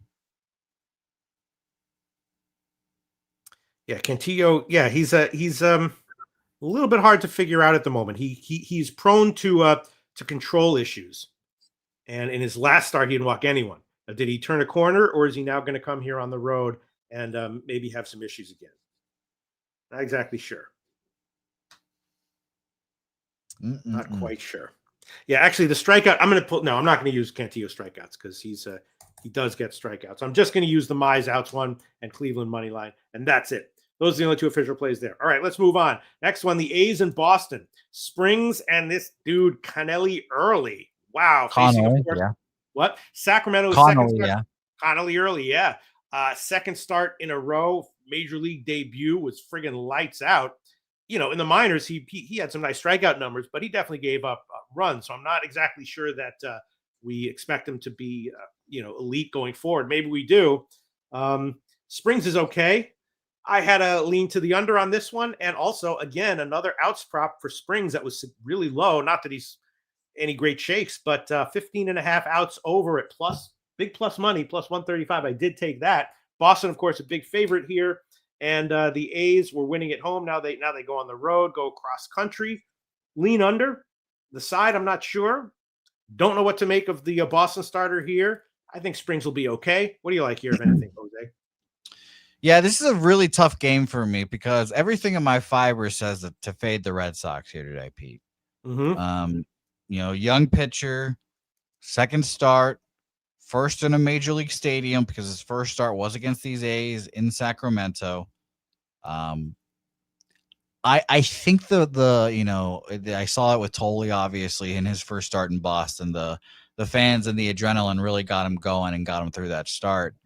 So maybe we can see that, but it's like everyone knows that, Pete. Like everyone sees that this rookie is making his second start on a back-to-back against a team that he struck out 12 times last time. They're going to make the adjustments, kind of obviously. There's the market in this game, 63% of the bets, 87% of the money on the A's here. Very popular dog here today as well. Shout out to them. And yet, Pete, market doesn't care. The gambling, lines makers open this up minus 155 at BOL, minus 154 now. There's no fuck. They just like keep betting the A's. So it's the market seems like it is Boston Red Sox here. Let everyone bet the A's. But like X's and O's wise in my head, it just seems A's. So these are the spots where I struggle. I will stay off. I just hate a back-to-back start spot with a rookie pitcher and all of that. Just bad vibes. But I think that a little of adrenaline given to him by the Fenway crowd can get him through the start. I mean, Peyton Tolle has pitched pretty bad after his first start, and his first start was at home, and he just kind of soared and used the crowd to get him hype and get him through some tight innings. So why would I think? And Colin Early is a better pitcher than Peyton Tolle. So I lean towards the Red Sox just based off market, honestly, Pete. And I just haven't been able to move on the game. Let's see what people are saying. Skunt Bag, POD from Skunt Blaster, Mets money line, Fever. We will talk WNBA. Spoons bets. I'm definitely leaning A's. I think you're right that it would have been nice to see a little market movement in their favor, I guess. But we're still far away. If this was minus, if this got down to minus 130, you'd be like, okay, the A's are the spot. And it feels like it should be like closer to that personally. I mean, is Boston that good? Are they? How are they, Jose Bouquett? I think they're good. I think they're good. But the issue is, Pete, and I said this exactly when Roman Anthony got hurt. I already think he's a top 10 player in baseball, and this Red Sox lineup is completely different without Roman Anthony. So it'd be gun to head. It'd be Boston Red Sox, super juice, whatever. But under, again, would be another look here because I just don't trust this Red Sox offense. And I like Jeffrey Springs, but let me actually pull up Jeffrey Springs here real quick because I believe he's a big home road splits guy as well. Give me 1 second. Here are the splits. Yeah, home 5 ERA compared to a road, 3.61. So, yeah, it'd be under nothing. Red Sox or nothing, but I'm just a little bit too safe today. All right. I'm definitely going to take the A's money line plus 141. Definitely going to take a shot with Springs over 15.5 outs plus 135. And I agree with you on the under. Where is it? First one I saw was 9 just to the under, but now I think it's down to 8.5. Yeah. About a 15-cent move to the under. I agree with that though. Okay, I have it written down for me later to go back, see what kind of action I have today. How are the bullpens for, if you don't mind my asking, Jose, just very quickly, just real quick. Pete, please ask away, Pete. Ask away. The Red Sox had a day off yesterday. I can tell you that. And the Red Sox bullpen hasn't been used really before then. Chapman and Garrett Whitlock threw back-to-back, but again, day off yesterday. Other than that, Steven Matz threw. So, and ballpark everyone should be good. And let me tell you the A's real quick. Pedro, same thing there. Day off for all those guys yesterday, so they should be fine. There, Ballpark Pal also says the Boston Red Sox, Fenway Park plus 1% runs, minus 24% home runs, plus 11% singles, plus 6% doubles and triples. What about the Boston team total under? 4.5? Yeah. I don't hate that. Yeah. I don't know. Maybe I'll just stick with the I'll just stick with the ones that I got here. Although I'm definitely Pete, just to give you some more moral support here to rub your back and tell you everything's going to be okay with this bet. In the last month, from the 17th to the 16th, August to September, the Oakland A's have the second best bullpen via ERA, 3.06 ERA, a 3.74 expected ERA, and a 4.16 xFIP, or xFIP, I should say. So A's bullpen has been solid. Yeah, in Boston, I mean, is their lineup, that The Red good? Sox, I mean, the Red Sox, I do, well, not with Roman Anthony. It's okay. It's very below average without Roman Anthony. But I'll say this, the Red Sox had to shut out the A's in 2 of the 3 games that they won. So I don't think they shut them out again. All right, I'm definitely leaning under. I'm definitely leaning Boston team total under. Might add it on. And here is a great comment from Scott Blaster. Pure market bet on the Mets. Yeah, that's a game where I was scratching my head, very scared of. All the money and bets on the Padres as a home dog, but the line moves towards the Mets, who've only won in their last 5. Open to pick them. Yeah. Okay. I might be joining you. That was a great breakdown. You could have just read my notes there, I'm sure. Shout out to you, Scott. Wager Detective likes the Red Sox money line. All right, let's move on to the next game. Might add on Boston team total under, but we'll see. Next game is San Diego Mets. Okay, yeah, Mets off a win, but before that, really struggling. King against Holmes. King, having some health issues, decent but not great in his first start back.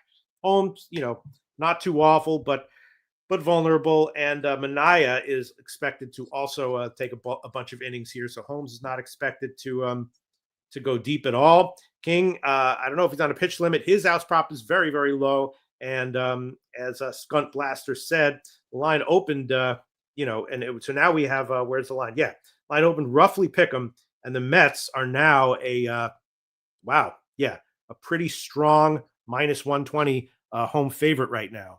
So when you have that big of a move in terms of the magnitude right around pick 'em, that's much stronger, of course, than a move, 150 or minus 200 or something like that. So that is a pretty serious market move there in favor of the Mets. What do you think, Jose Bouquett? I was thinking I have no idea what to make of this, except maybe King over 15.5 outs at big plus money, unless he's on a pitch limit. I think it's just the Mets. It's the Mets, baby. The Mets. I'm going to bet them myself minus 117. Again, great market analysis by our boy Skunt. I'm sure our numbers are a little different. I have, let me go here again, 53% of the bets and 57% of the money on the Mets. But the fact that it's moved so dramatically gives me the green light to bet the Mets personally. So New York Mets money line for me. The fact that they're favored in this game like they are is the sign to me. You know what? I will take Boston team total under 4.5 minus 111. Shop around to see if maybe. That's why I'm here, Pete. That's why I'm here to give you that sweet reassurance.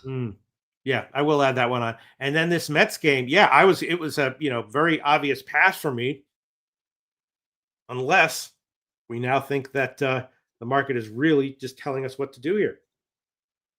Is that manipulation, and some big outfits are going to come, big time on the pods between now and first pitch? I don't know. It doesn't feel like that. Shout out to DC Capper. His bookie buster play of the day is the Red Sox. Wish you luck. Okay, well, maybe they'll win it 4-3 or 3-2 or 3-1. I do like the under in general as well. Yeah, I'm going to move on the under probably. I've moved on the Mets, though, minus 117. I'm on the Pirates already, minus 130. So I'm just picking up all this juice from you, Pete. Yeah.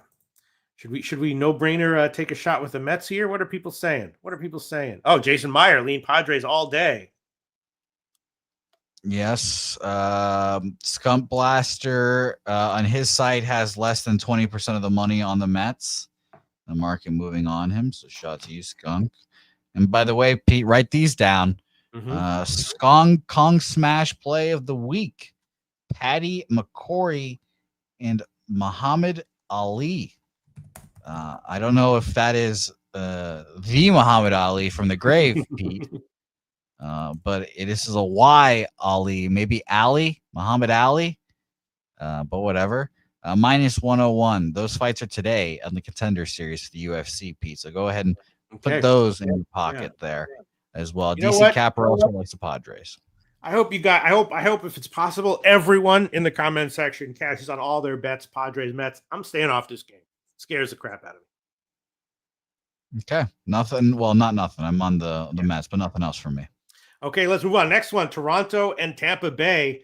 Barrios against Pepio. And Pepio, 3 straight lights out 5-inning starts. Now, that's not going to last, but he was always pretty good. There were reports that he was, a little bit fatigued and going to be shut down. And his outs prop for this one is very, very low. It's 14.5, juice to the over, but the market is clearly saying, 5 innings and that's it for him. But he's been lights out for 3 straight starts now. Now you got Barrios on the other side, okay, but can get hit. Toronto won yesterday, very low scoring game. Toronto, of course, rolling, and Tampa Bay mostly losing. Pepio hasn't pitched in 12 days or so.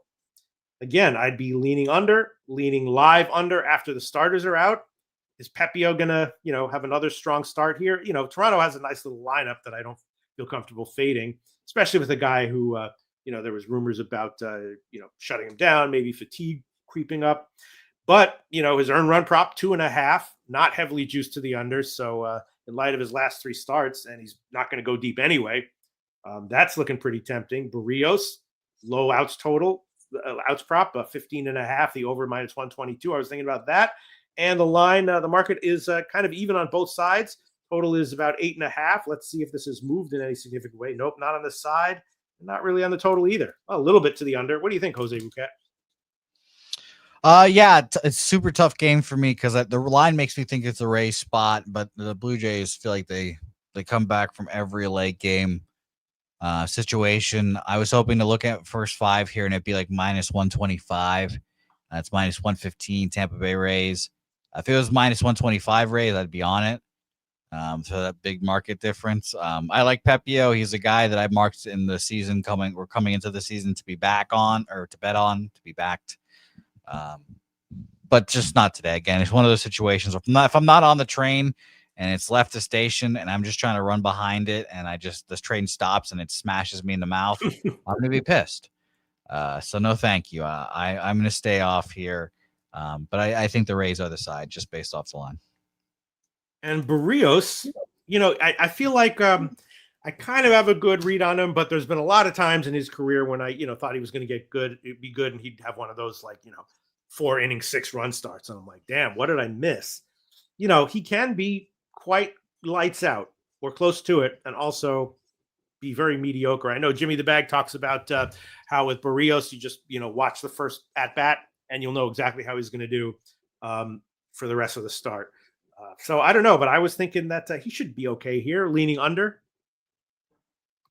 I think I lean under. Well, what time is this game? Because it is late. I should be on this under actually, Pete, because again, shout out to Jimmy and I. We've been talking about these unders, and I should really shout out Spoons because he was doing some really good work on this ballpark and how it would play and all that stuff.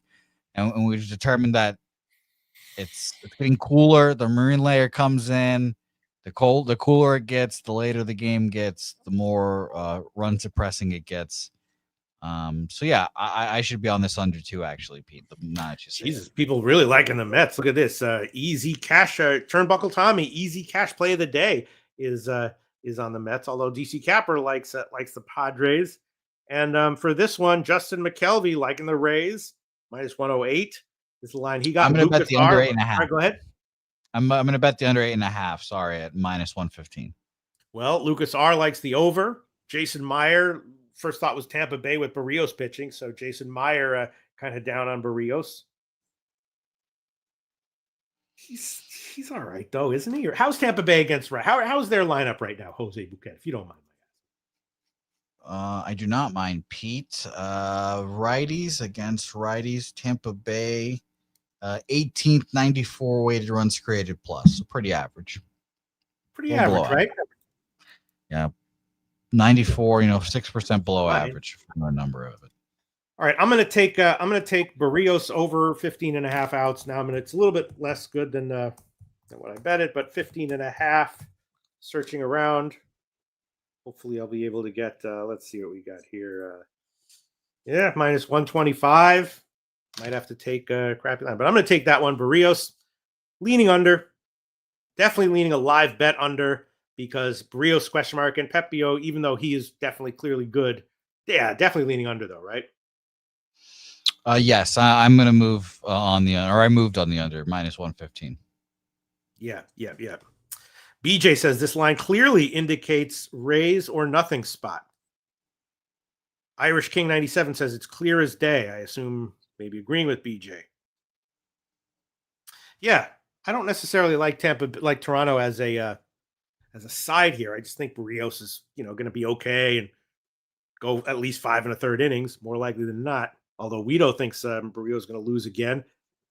But one of those 6-inning 4-run starts from Barrios where the Tampa Bay guys cash, and I cash the over on the outs prop is fine. Okay, interesting game. Let's move on. Next one. Oh, here we go. You ready, Jose Bouquett? Angels and Milwaukee. Now, Milwaukee, of course, clinched their playoff spot. Angels just generally kind of not that good. We have Peralta here, who had been absolutely lights out for a while, and now he's off of a start where he gave up 5 runs. So is he just going to come back here and just reset things and be completely lights out? I would think so, but Milwaukee just a massive favorite here now, -250, wherever it is right now. Peralta strikeouts prop 8.5, right? Even if you want to take Milwaukee first 5, 220, 240, whatever you can get. So I do think it's a good bounce back spot for Peralta. This guy Dana for the Angels, he's okay. He probably will get hit. I do like his strikeout, very, very low strikeouts prop at 3.5. He should have a short start, probably give up a few runs, more likely than not get to 4 strikeouts. What do you think? You think Peralta comes in and throws a no-hitter? What do you think, Jose? It would be fun to bet no-hitter. Pete, one time I did bet a pitcher to throw a no-hitter early on when I was betting with Jimmy, and he made it to like the 6th inning, and I was like, oh my God. And I was freaking out, and I was like, this is my moment. But I don't have anything really in this game, Pete. The Milwaukee Brewers are super big favorite, and I don't like laying the juice or -1 or anything like that. Caden Dana, young pitcher, interesting pitcher, but the Brewers have been not one of the best team in baseball, really. So I wanted to quickly just do a little research to find out, is this the highest favorite that the Milwaukee Brewers have been all year? And my site is running super slowly, so I'm not going to get that number, it seems. But I'll mention that there are, where is this market at? Here we go. 84% of the bets and 79% of the money on Milwaukee here. The line has gone up here. Let me go back to money lines from totals. 20 cents -240 to -260. What's the difference? Not much in my opinion, but no action from me, Pete. Okay. Well, I will take and then this guy Caden Dana. He's all right. He started getting strikeouts in his life. Where did that come from, right? I would love. I don't know much about him. Will be his third start, Pete? No, yeah, I don't know offhand. It's his 5th appearance. I don't know offhand. His third start since coming back, but he had 2 earlier in the. Yeah, and he's gone 9 Ks, 4 Ks. But his last start, 9 Ks, 5 walks. Good God. Yeah, you're right. All right, I'll hold off. God, it really feels like just no brainer. Take Milwaukee first 5 at whatever they're offering, right? It feels that way. It sure does. Yeah, Kongs just thinks that Peralta strikes out a lot of people today. 9+ strikeouts for Kongs, plus 116. Shout out to you, Kongs. Have you seen Kong's video, Pete? What? Have you seen Kong's video? He only made 1 video in his whole life? No. The video, his intro video. You've seen it, right? Oh, yeah. I think so. Yeah. Well, I'm giving myself an excuse to play it. Shout out to you, Kong.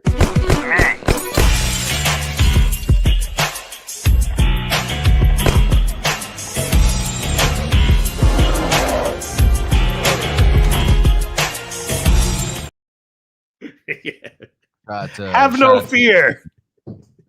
A dude wearing an Atlanta Braves hat is here to save you, baby. All right, I'm gonna hold off on this Caden Dana guy strikeouts, and if Milwaukee wins the first 5 -5-1, God, Milwaukee. All right, I'm not going to do it. All right, let's move on. You ready, Jose Bouquet? Yeah, let's go. All right, Orioles, White Sox. Kramer against Shane Smith. Both these teams out of the playoff hunt, but of course the players are still playing for their careers and their lives. Shane Smith has been pretty good since coming back. Another outs prop that seems a little low to me. I kind of like the over 15.5 outs at plus money for him as well. Kramer, good. He got hit, and then in his last start was 3 hitless innings, and then he came out because of right forearm discomfort. So not sure if he's going to come back here with the extra rest and just continue to be lights out, or if it's something fundamental and structural that he's going to have to get attended to, and he's going to come in here and be very vulnerable. So Baltimore, the White Sox, of course, for a while had been a terrible team and winning game in and game out, usually as a dog. People were on that train were cashing. Now their last 4, they're back to losing and not scoring. So I would love somehow to take, Kramer to be healthy and have an awesome 7-inning shutout start, and the White Sox have another game where they score just 1 run. But I guess there's too many unknowns to really pull the trigger on that. What do you think? Agreed, but this is White Sox or nothing to me. Very similar to the spot earlier. I already forgot the fucking game when it was. But yes, Tampa Bay. I think that this spot is very interesting. In my head, again, it's why were the White Sox favored to begin with this game? Because Baltimore sucks too. Yes, and Shane Smith has been great, and it's interesting to see, Pete. And again, I'm a Shane Smith guy on my list of preseason guy list that I wanted to back. So shout out to him. He's made me proud this year. I'm seeing BOL have this open up at -125, and it's down to -107 each way. And in my head, it's like they made the White Sox favored here by -125. I think that this line is trying to get Orioles bettors in here personally. But you look at the betting market, Pete, and it's 62% of the bets, 90% of the money on the White Sox here. And the line has moved towards the Orioles. So, so it's going to be an Orioles bet for me. I'm going to be on them here, but it's just what a weird line move this is. Like, again, you just look at this, you're like -125 for the White Sox. That makes no sense. And then you see everyone betting the White Sox. Like, okay, well, I'll be on the Orioles then. I mean, it makes sense if you think that Smith is going to come in here and have one of his shutout starts, or if he's going to come in and have one of his 2-run starts. It makes sense. -103 for him. I just, I need to see it, I guess. Here again, I'm a Shane Smith guy. I was him and Sean Burke are 2 pitchers that I liked backing throughout this whole year. But 5 2/3, no earned runs. Prove it to me again, Shane Smith.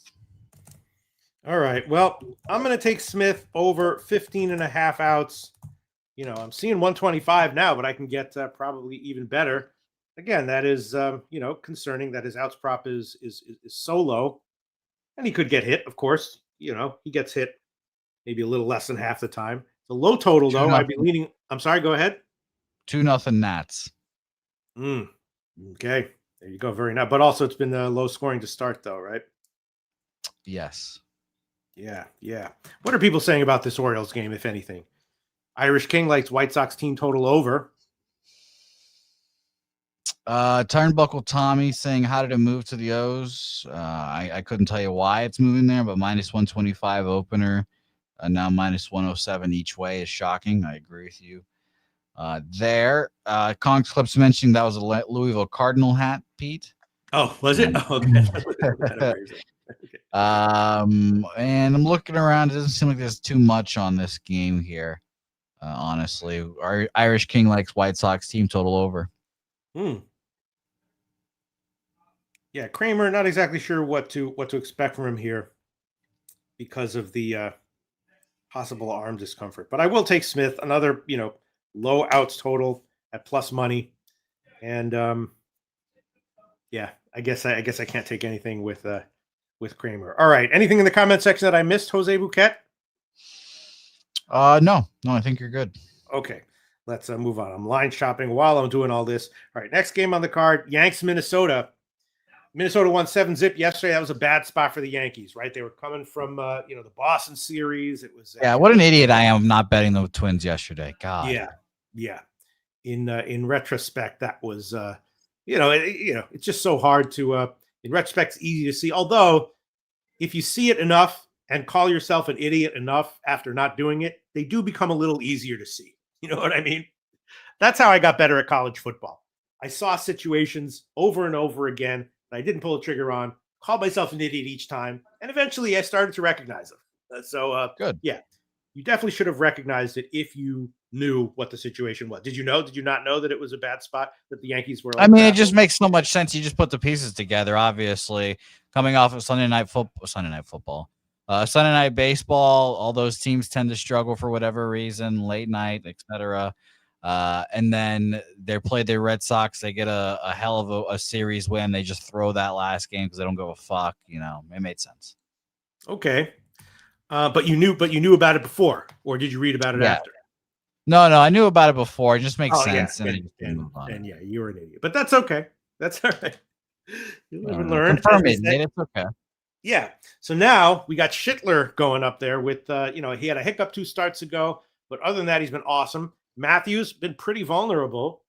And so maybe the why didn't I pull the trigger on it? How am I an idiot? Spot here is Yanks -1. Yanks first 5, big bounce back. I don't know about the Yanks team total over. Definitely kind of liking the Schittler strikeout props. And his outs prop was just 15.5. Not as a dog, but just -115. So I didn't get it. I hit that. His strikeouts prop was kind of low. I know Minnesota's a little hard to strike out right now, but very low strikeout prop for him. 2.5 earned runs for him, heavily juiced to the under, but still got to be a bounce back spot for the Yanks here, right? Maybe you race to 3, race to 4 if you're nasty. What do you think, Jose Bouquett? I honestly lean Twins here again. Really? Really? Yeah, the market's very interesting in this game, Pete. 68% of the bets on the Yankees, but the money is 50-50. Mm-hmm. Okay, all right. So there's some respectable bets out there for the Twins. Zebby Matthews, I like him. He's been my pitcher that I've been trying to back, or the pitcher that I always seemingly back on this Twins team. Definitely have to be very selective of it because he can definitely give you those 4 2/3, 7 hits, 5 earned run performances like he did at Los Angeles here. But it goes in the home road splits again here, Pete.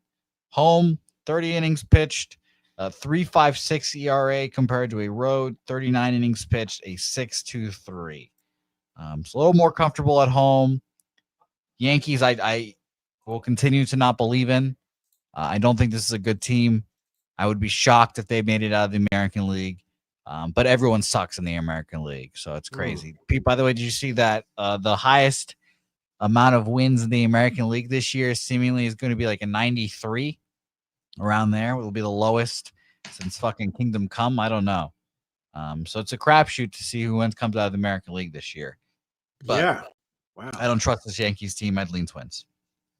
The lines moved towards the Twins as well, by the way. Yeah, I know. Not a 15-cent move since what I first saw. And Spoon's bets. Bet he bet the Yankees -1. Good luck, 126. Lucas R. Yankees team total over. That's what I was thinking. Go ahead, Jose. Yeah, I was just gonna say I lean Twins. Good luck. I'm gonna stay off. And Turnbuckle Tommy, easy cash play of the day number 2. Yankees first 5, -0.5, -102. Joe McCarter saying that mustache has more hair than Jose's entire body. Yeah. Shockingly accurate. Compliment to Jose for anyone who doesn't understand. Yeah, absolutely. I don't know. I think that might be a compliment to you. Really? Well, it depends what your target audience is. Let's put it that way. That's true. Goon Collector says Yankees -2.5. Jose can eat his words. Go Yankee. Boston is a third-rate team. Have your regular season wins, buddy. We want the ALCS. I mean, Zebby you don't want the World Series. You just want the ALCS. Okay, I got you. Fair enough. Zebby definitely has, nice upside. The Yankees, they do kind of suck, or do they? Or I'm not. I mean, you know me. I'm not going to say the Yankees are good. I don't think they're good. If I was to back the Yankees, I'd much rather back them with one of the young guys pitching like the shit man here. But I lean Zebby Matthews and company here. How's how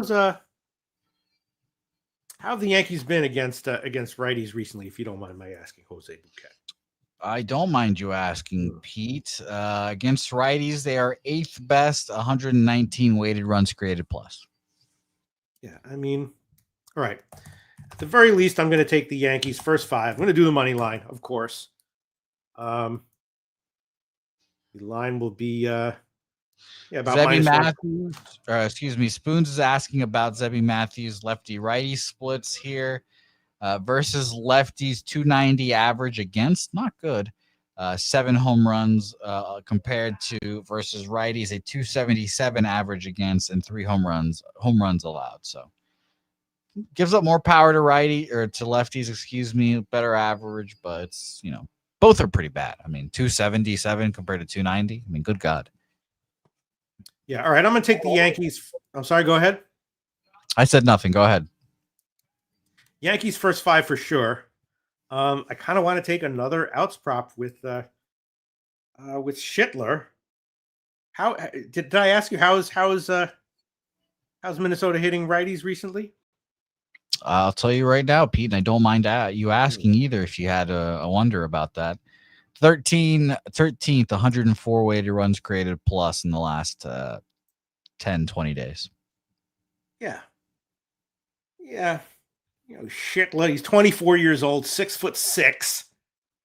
He should be able to go at least 5 1/3 innings in a bounce back spot, right? I'd agree with that. Yes. One would think. All right. I'm going to, I'm not going to take the strikeout prop, but I will take a Schittler over 15.5 outs. I will take that. And I guess I'll just stick with that. Yeah. I won't take the Yankees -1 because if the Yankees don't win the first 5, I would not want them, as a favorite of -1, right? How are the bullpen stacking up, if you don't mind my asking, Jose Bouquett, and also because I'm sure everyone in the comments section would like to know as well. I don't mind you asking, Pete. 26 pitches from Luke Weaver yesterday, 11 from Camilo Duvall, and 10 from Tim Hill for those Yankees. Only guy I kind of don't expect to be available would be Mr. Luke Weaver. So Devin Williams whatever this site is called, Fangraphs. I was about to say FanDuel. Fangraphs has the closer as David Bednar right now, so I should respect that. And I was going to say Devin Williams would be available to close this game, but both those guys should be available. And as for Minnesota, whose bullpen, I mean, no one's going to know anyone in this bullpen, and their bullpen right now is dead last in baseball over the last month. In ERA is 6.46 ERA. By the way, the Yankees right there and behind them, or right behind front of them, whatever it is, 6.15 ERA from their bullpen. So maybe it doesn't matter for the Yankees either. But for Minnesota, Cody Funderbunk threw 16 pitches, Travis Adams threw 29, and Pearson Ole threw 14. No Adams probably, and probably no Funderbunk either, but the rest of the guys should be available, like Genesis Cabrera, Thomas Hatch, Michael Tonkin, Cole Sands, household names, Pete. All right. Well, I bet the Schittler outs prop at 15.5, the over -115, and now it's moved to the under. So I don't get it, but I will add it on. Best line I can find right now, -102. I'll take it. I also kind of like, Yankees race to 3 or something, but I'll just stick. I don't want to go nuts on probably a questionable cap anyway. So I'll just take those 2 plays. We'll look at the comment section and then we'll move on. Oh, Jason Meyer likes the Yankees -1.5. Okay. All right. Next game on the card is Seattle and KC. Now, as we talked about, did you mention it? Yeah, you did talk about Seattle. Seattle now heading on the road after 9 wins. This team is really putting it together. KC, returning home from Philly, they get you a win here and there. They have some okay names in the lineup, but mostly losing. Mostly they suck. Now they're back home off a 10-3 win, and you got Gilbert starting for Seattle, who has I think you were talking about the Zebby Matthews home road splits. I don't even want to hear it. You were talking about Springs home road splits. I don't want to hear it. Gilbert, This is my dude with the home road splits. Way worse road numbers. Way worse. What are Now they? I'm sorry? What are they? They're bad. I don't want to say it out loud, but they're bad. I mean, as you would expect, right? Way much better on the road at home. And not that he can't have a good start on the road, but it's like, his ERA is like 3 points higher on the road or something ridiculous. And then Waka, I believe that's true, right? I hope I didn't misquote something there. Oh, well, I trust you, Pete, but go ahead. I'll double check for you. Quickly check to make sure that I mean, I know. Yeah. You know what you're talking about, Pete. You're I just, sometimes expert. Unexpected. Yeah. I mean, his numbers. Yeah. I mean, look, I'll read them off for everyone. A 2.13 home ERA, no shit on the road, 5.29. Yeah. Yep. There you go. And also, even his strikeout numbers are way better at home, like 1.5 strikeouts an inning at home, and on the road, more than one an inning, but not close to 1.5. So now Gilbert goes on the road, not facing a fearsome lineup, but still. And then you got Waka, who decent, pretty consistent, coming off of the concussion list, right? Hasn't pitched in about 2 weeks or so, had a concussion. And so, KC is a small modest home dog here. I was definitely thinking over, maybe even the old first half over, 5-4, something like that. Very, very modest total, even though KC has a lineup that is, I guess subpar, even going up against Gilbert on the road. I was liking the over with the low total and maybe the first 5 over as well. What do you think, Jose? Yeah, sharp action is on the Royals. Mm-hmm. I'll start there. There is 58% of the bets on Seattle, but 73% of the money is on the Royals here. And this is where is it? I don't think it's specifically 7, but it is a 7+ win streak, and it is changing cities, I believe, right, Pete? Yes, yes. So they were at home versus the Angels. They had the day off yesterday, and then they come to Kansas City here. So this is a Jimmy the Bag special bet here, and I'm gonna roll with it. It is the Kansas City Royals for me money line. I probably should double up on the Royals and take team total over just to be a little safe, but I'm going to let the money line ride here. Team total over for them is 3.5 minus 120. So again, I probably should. I know you're watching Nut Flush Allen, and I know you're shaking your head at me right now, but maybe we'll see after this one if I learn. So Kansas City Royals money line for me plus 121. 9-game winning streak. They changed cities. Again, I'd love for the game to be the day after. So a little bit of a jet lag or whatever the hell you want to call it, but I'll take it. Royals for me, money line.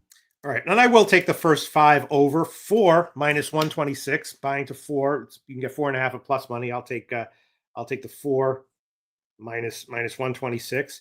And as far as the side is concerned, yeah, let's see what happened here. Is there a wait a minute. Did it move in KC's favor? I'm not really seeing much movement here. Mm-hmm. Let me double check here. I'll use BOL once again. Minus 135 at BOL opener. He got up to minus 143, and it's come down to minus 135 again, or minus 133, I should say. So just kind of depends, minus 145 to minus 133 is a hell of a move. Yeah. But it opened up at minus 135 and not down to minus 133. So. And how are these bullpens? I'm definitely going to take the first 5, and kind of want to take the full game over as well, just an 8. How are these bullpens doing recently, Jose Bouquett?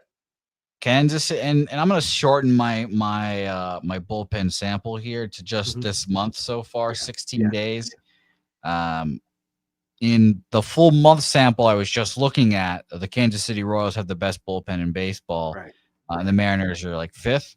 When I shorten it down just to the month of September, the Seattle Mariners have a 1.87 ERA so far. That is the best in baseball, obviously. A xERA of a 3.10 and a FIP of a 2.13. Very fascinating.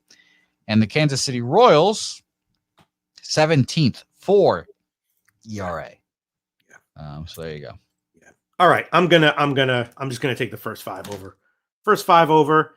And Ron Crawford's spreadsheet dog is KC. There you go. Yeah.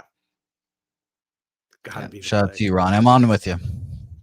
Gotta be the play. I think you guys are right, but I'm not going to tell you, although I probably should. I'm just going to take the first 5 over. I'm just, I'm just kind of afraid of that. That Seattle lineup is kind of a nice bunch of guys there, right? Yeah, they're good. They're all right. They've been good. I have been pretty negative Seattle this year.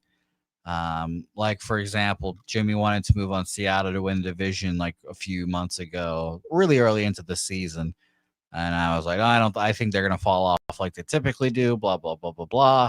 And then the roles were reversed, obviously. Now, for the whole year, I'm sure he's been feeling good about staying off. And now Seattle goes on a 9-game win streak and they take the division from Houston, who Houston looks like they've been terrible, but we'll talk about them here shortly. All right, next game on the card. Here we go. Ron Crawford spreadsheet play of the day.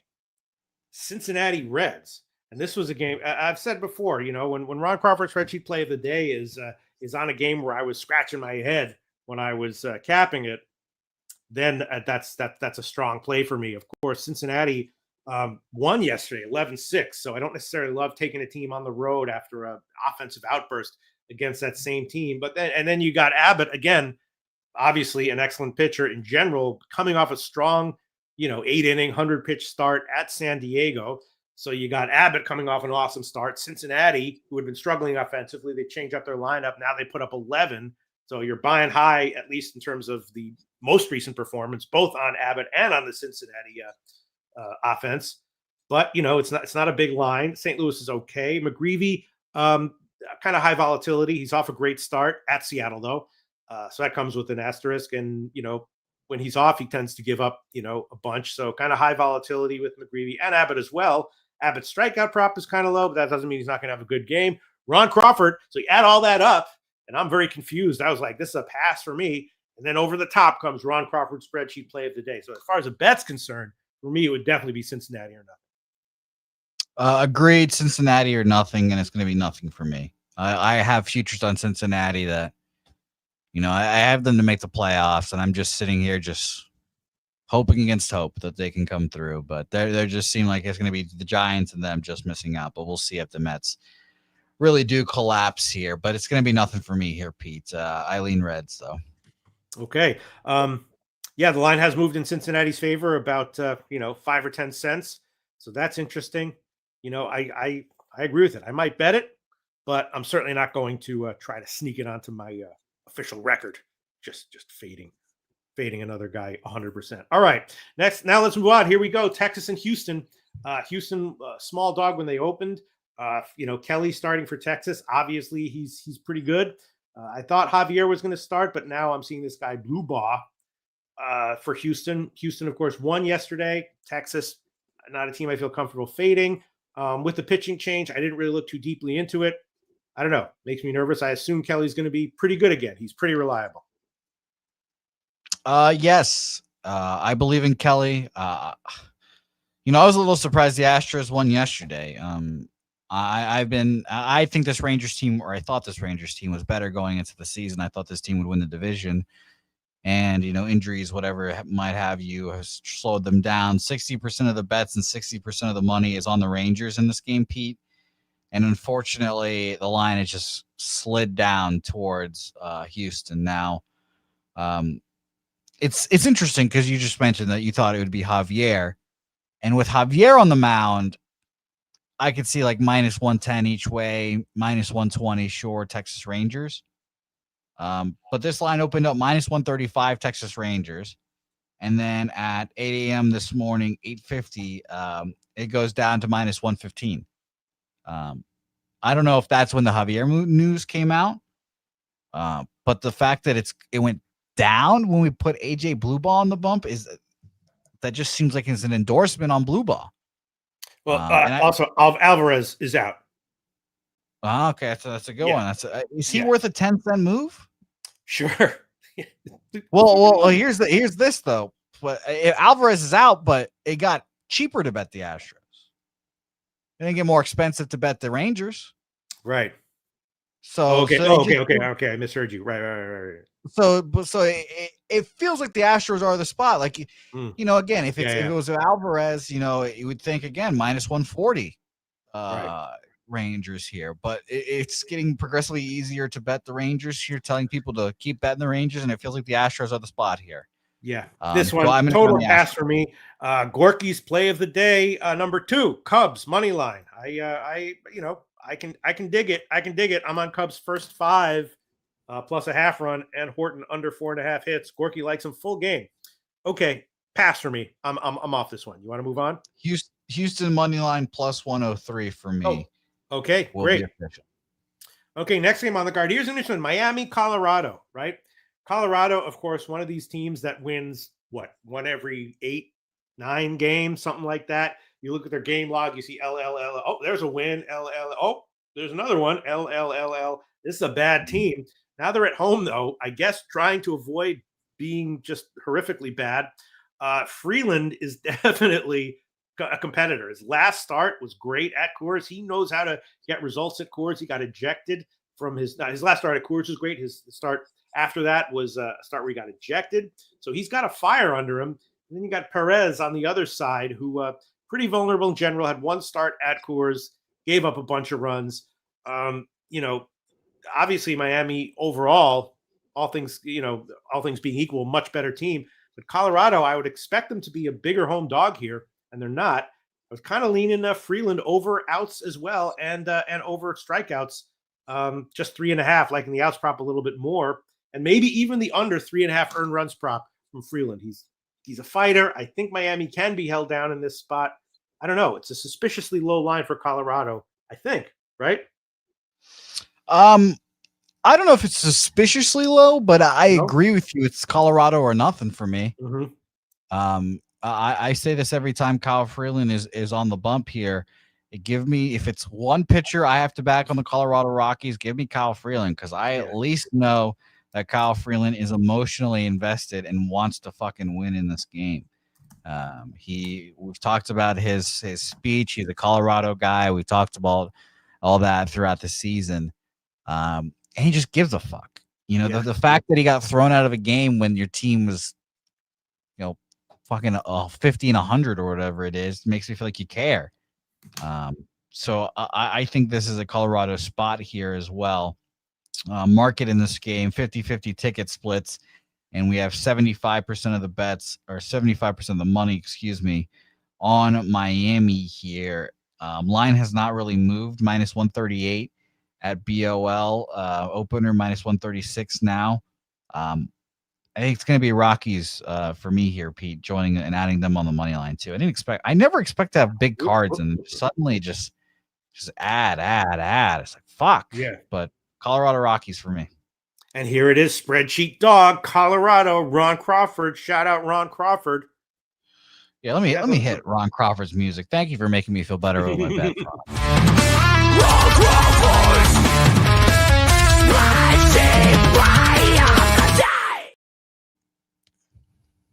Shout out to you, Ron. Yeah. Okay. Hold on one second. Let me just. Well, shout out to you, Ronnie Crawford. Turnbuckle Tommy likes the team total over 4.5. Again, I will acknowledge not Flush Allen. I should probably be on team total here again, but here I am. For Colorado?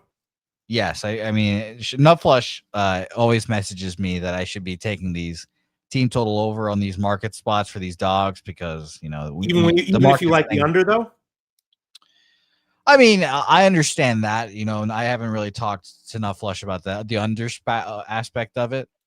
But it's more like if you think this underdog is going to be in the game and win the game, their team total over is probably going to hit. So, and that takes out the bullpen chicanery from these shitty teams as well. But I understand why you would be on the under in this game. I think Yuri Perez pitches better than he did last time, which is, not saying much, but I think you just need to learn your first time in Colorado. You just need to learn. Spoons is on the over though, over 9.5 minus 120. Yeah, 9.5. That's a nice little number there. Wow. Yeah, this is. AM says that this is suspiciously low on the total to get people to bet the over. So those are the two sides of the coin right there. All right. Well, at the very least, I'm gonna take Freeland over 3.5 strikeouts because that's scary, but he does know how to get strikeouts at Coors.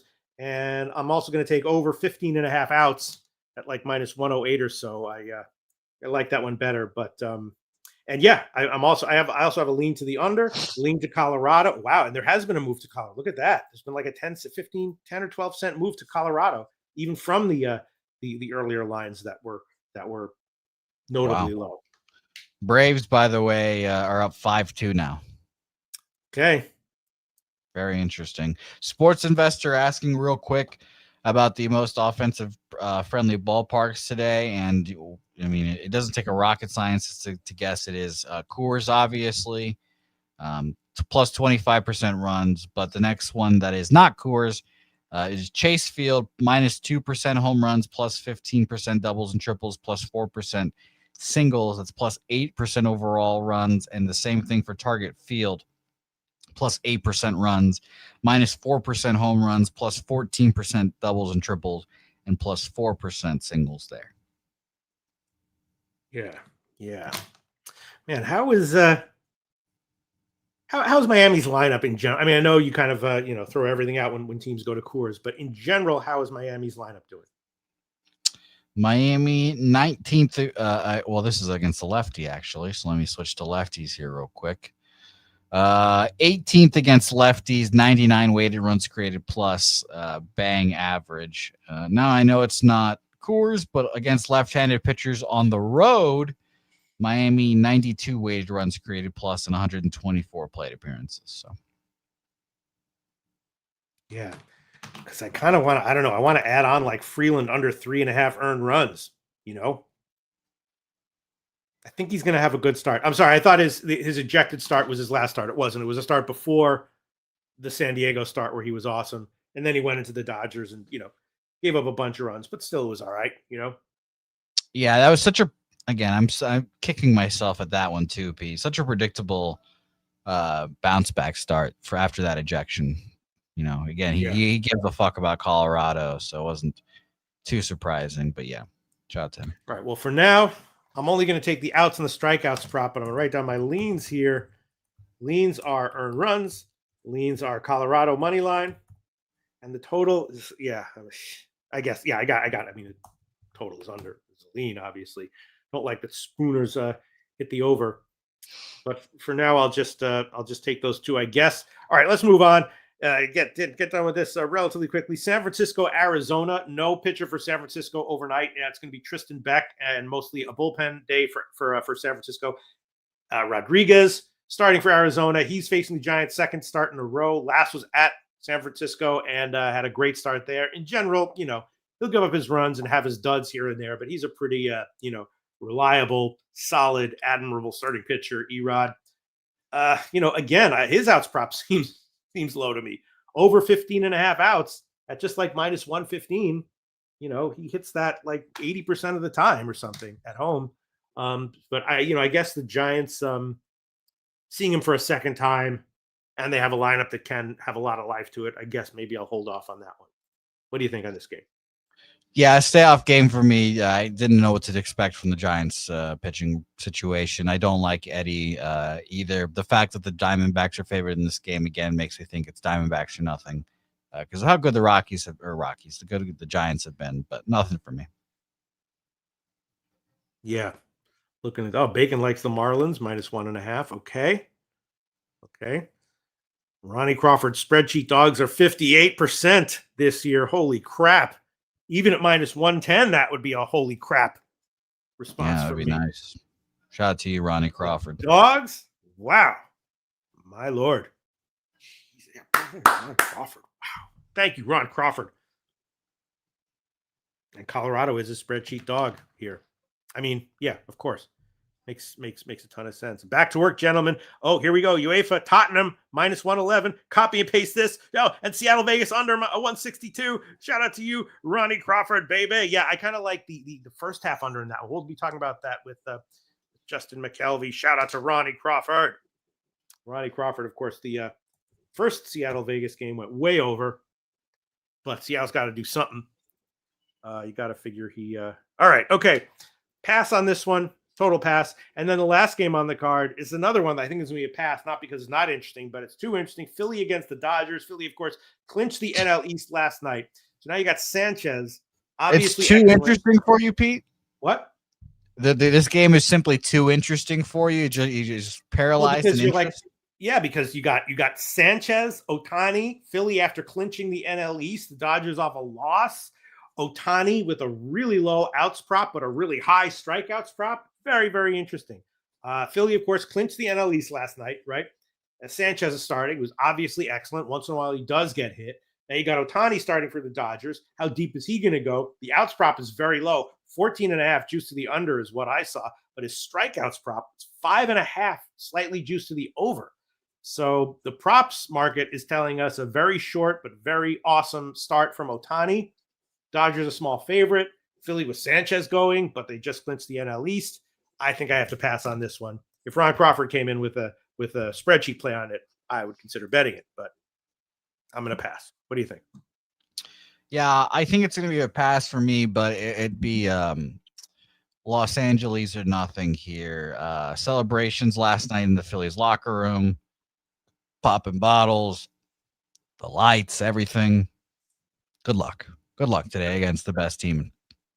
But then you still come back to. I understand that some of these players will be whatever. But I mean, Sanchez is a freaking stud, and he's coming back in. I mean, if he has another one of his patented 7-inning 1-run starts here, I mean, yeah, but we saw this, and it wasn't Christopher Sanchez. It was Ranger Suarez when they clinched. I think it was like 2 years ago. Mm-hmm. There was just videos of him just fucking shit-faced in the dugout, and he had to pitch the next day. And everyone's like, "Well, this guy's obviously going to stink," and he's been terrible. So, if Christopher Sanchez has enough self-control to not have alcoholic beverages last night, not stay out and have a few with his buddies, I tip my hat to you and I will call you my daddy. But it is Dodgers or nothing here for me. And it's honestly more of a matter of like, do I parlay the Dodgers with something? Because I don't want to bet them straight at minus 133. I don't actually hate that too much. Well, wait a minute now. Is this another I can't believe I'm an idiot that I missed it spot, just like the Yankee spot against Minnesota? I mean, I personally think so. I think so, yes. That's why I'm leaning closer to moving on it. What's even better about this, Pete, is there's 56% of the bets and 66% of the money on Philadelphia. Yeah. Like I figured more people would be betting the Dodgers here because, again, no shit, the Phillies are drinking all last night, et cetera, et cetera. Maybe I'm overthinking it. Maybe that they're used to this because the Phillies have won the division, made the playoffs the last few years. Maybe I'm an asshole, but I will take the Phillies here. Excuse me, I will take the Dodgers here. This opened up at minus 112 at like 2 in the morning, 2:30. Got up to minus 119. At 8:50, it got up to minus 127. At about noon, it's at minus 133. So I will just jump on the steam bandwagon here and I'll just bet it straight at minus 133. Yeah. I mean, the only reason that I'm nervous is because, when you got a legit, consistent, reliable stud starting pitcher like Sanchez, right? Unless he himself, and then on the other side, you got Ohtani, but you don't know, he's a question mark, right? I mean, he's been a fade for like our guy, Jimmy the Bag has been fading him all year and it's been pretty profitable. Right. All right. Yeah. So I think you guys are right. Go ahead. I was gonna say overall, I would say he's a fade pitcher, but hopefully not today. Yeah. All right. I'm going to take it. Kind of no brainer-ish. Not even a huge line. LA Dodgers money line minus 133. I guess we should take the minus 1 line though. Is that how this will go? They could win it. I could see being Belly. I mean, yeah, I'm super safe. I can't do minus 1 for me personally. Yeah. All right. I'm going to take the Dodgers to win it. Minus 133. I'm seeing. I'll take that. Our guy Goon Collector is mentioning that the wind here, or excuse me, the total here is low, and he's mentioning if it's a little windy. I don't think the wind affects this park too much. I could be wrong on that. People in the chat, let me know. But this is generally an offensive suppressing ballpark here. There's 3-4 mile an hour winds blowing out. I think that's more of a reflection on these hitters being hung over. Yeah, there's almost never significant wind. It's not that it doesn't affect the park. It's just that it's almost never there, you know? Yeah. So there you go. And AM saying that's a good point. This is an extremely low total. Goon Collector thinks we gets runs here. Goon, I would think the opposite. I think if it's going to be if they put up a low total like this, then it's going to be a low scoring game. Well, you got a stud starter for Philly going, and then you got Ohtani, who might not go deep, but it's probably going to be good. In light of all that, you think it's low? Yeah, I mean, I thought this was a fine total personally. But if you guys think it's slow, more power to you. I'll be on the Dodgers, and I hope it goes a low-scoring game for you guys. Absolutely. Okay, I guess that's it for MLB. You want to review everything, Jose Bouquett? Yes, let us do so. WNBA incoming. Looks like a little Billy Brisbane and Justin McKelvey action here. That'll be a fun one to get going here. But my action here. And I've bet most of this already, so that's nice. I've got one or two more bets I'll make here at the end. I've got to bet these last two, but Pirates money line plus 133, or excuse me, minus 130. Jesus. Pirates full game money line minus 130. The New York Metropolitans minus 117. The under in Toronto, Tampa Bay under 8.5 minus 115. Baltimore Orioles money line minus 103. Excuse me. Kansas City Royals plus 121 full game money line. Houston Astros full game money line plus 103. Colorado Rockies plus 123. Los Angeles Dodgers minus 133. And I'm going to bet the under 8.5 minus 110 in Athletics Boston Red Sox. All right. There. Okay. And here's all my stuff. Cubs first half plus a half run minus 114, and Horton under 4.5 hits minus 139. Cleveland money line plus 122, but also Mize over 15.5 outs minus 114. The A's plus 141 money line. Boston team total under 4.5 minus 111, and Springs over 15.5 outs plus 135. Barrios over 15.5 outs minus 120. Smith over 15.5 outs plus 132. Yanks first 5 minus 140, and Schittler over 15.5 outs minus 102. Seattle KC first 5 over 4 minus 126. Then I'm going to take Freeland over 15.5 outs minus 108, and over 3.5 strikeouts minus 132. Leaning under 3.5 earned runs, leaning Colorado as a dog, and leaning under 10 as well. And I'll round it out with the LA Dodgers money line minus 133. All right. Okay. Ooh. Beautiful work. Ooh. Beautiful work, Pete. What a breakdown. What an MLB portion of the show. By the way, Pete, I'm sure you don't have any action on it, but you mentioned the Champions League. Do you have any Champions League bets in? No, I didn't even look at it. Okay. I figured you're a busy man. So Ron Crawford likes Tottenham though. Yeah, I saw someone else put in Tottenham Villarreal, I think under 2.5 goals. I might just do a little Homer Tottenham Liverpool parlay, but shout out to you guys in chat. Excited for this WNBA segment because we've got two special guests coming with our guy Peter Loshak. And for those who don't follow WNBA closely, we're in the playoffs. Mm-hmm. We're in the WNBA playoffs, lads. So let's talk some playoff basketball, and let's bring on your first guest. He said it. The owner of the best introduction on Pub Sports Radio here. It's our guy, Justin McKelvey. Stacks. Stacks, stacks, stacks, stacks, stacks, stacks, stacks, stacks, stacks, stacks, stacks. Shout out to you, my guy, Justin. Nice to see you. And we're bringing on another guy here. Nice to see this man. Sent me a text this morning. Got his issue resolved quickly. It was a beautiful time, and he's got a lot of Contenders series to talk about today as well. It's the one, the only Billy Brisbane joining the program. Nice to see you gentlemen on screen here today. Stacks, Pete, told you we were going to come around for the WNBA playoffs on Sunday. This is going to be good. I have a quick question. You know, the way I usually do my videos is you run it up the flagpole of level of expertise. So you take the least expert guy first, and then you run it up and have the most expert guy go last. Which of you two would you consider to be more expert in WNBA handicapping? I would say Stacks is the dream expert. Really?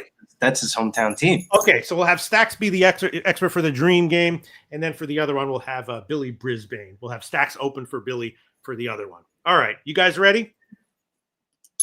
Ready. All right, first game on the card, Atlanta, Indiana. Atlanta, of course, won and covered game one as an 8-point home favorite. Game was very low scoring, and now they go into Indiana, and of course, Atlanta just closed the regular season just on an unbelievable ATS run, right? Depending on what number you look at or consider to be the closer, 14-2-1 ATS over the last 17 games on the closing line. That's on the closing line.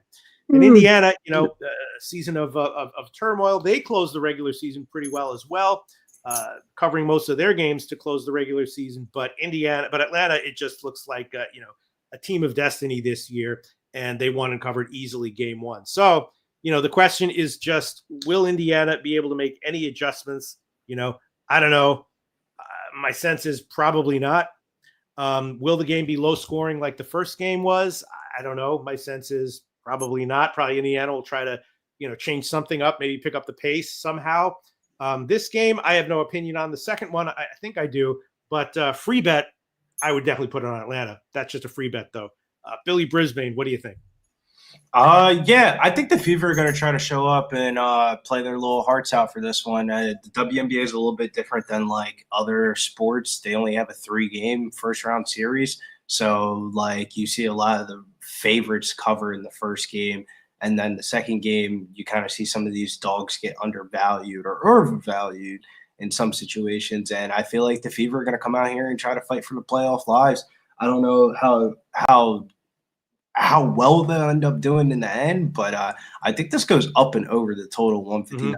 I think the Fever give out a good offensive performance tonight. If that good offensive performance is enough to get the job done, we shall see. But interested to hear what Stack's got to say about his dream. His dreams are kind of moving up in the future.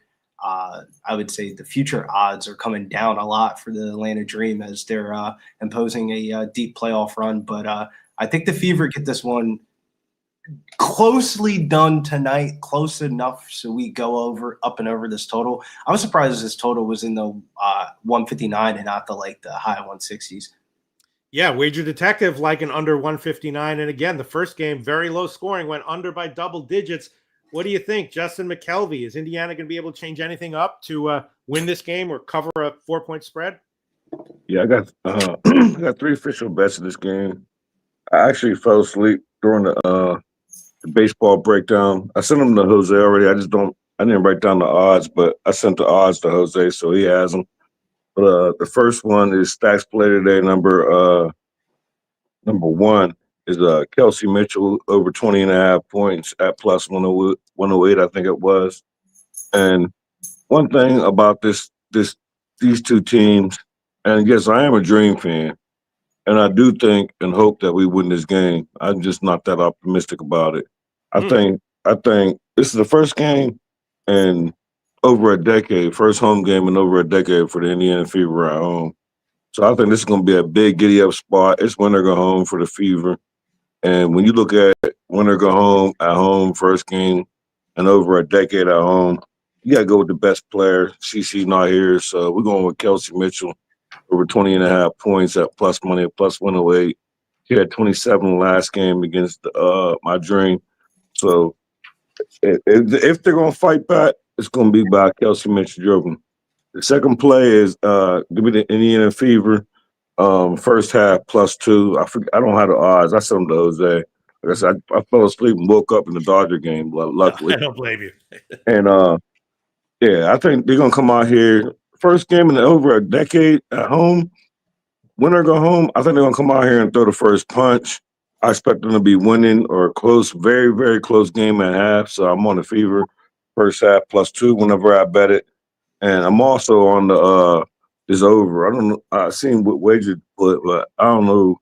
Maybe he's just looking at the last game or maybe I'm off, but I'm on the over 158 full game.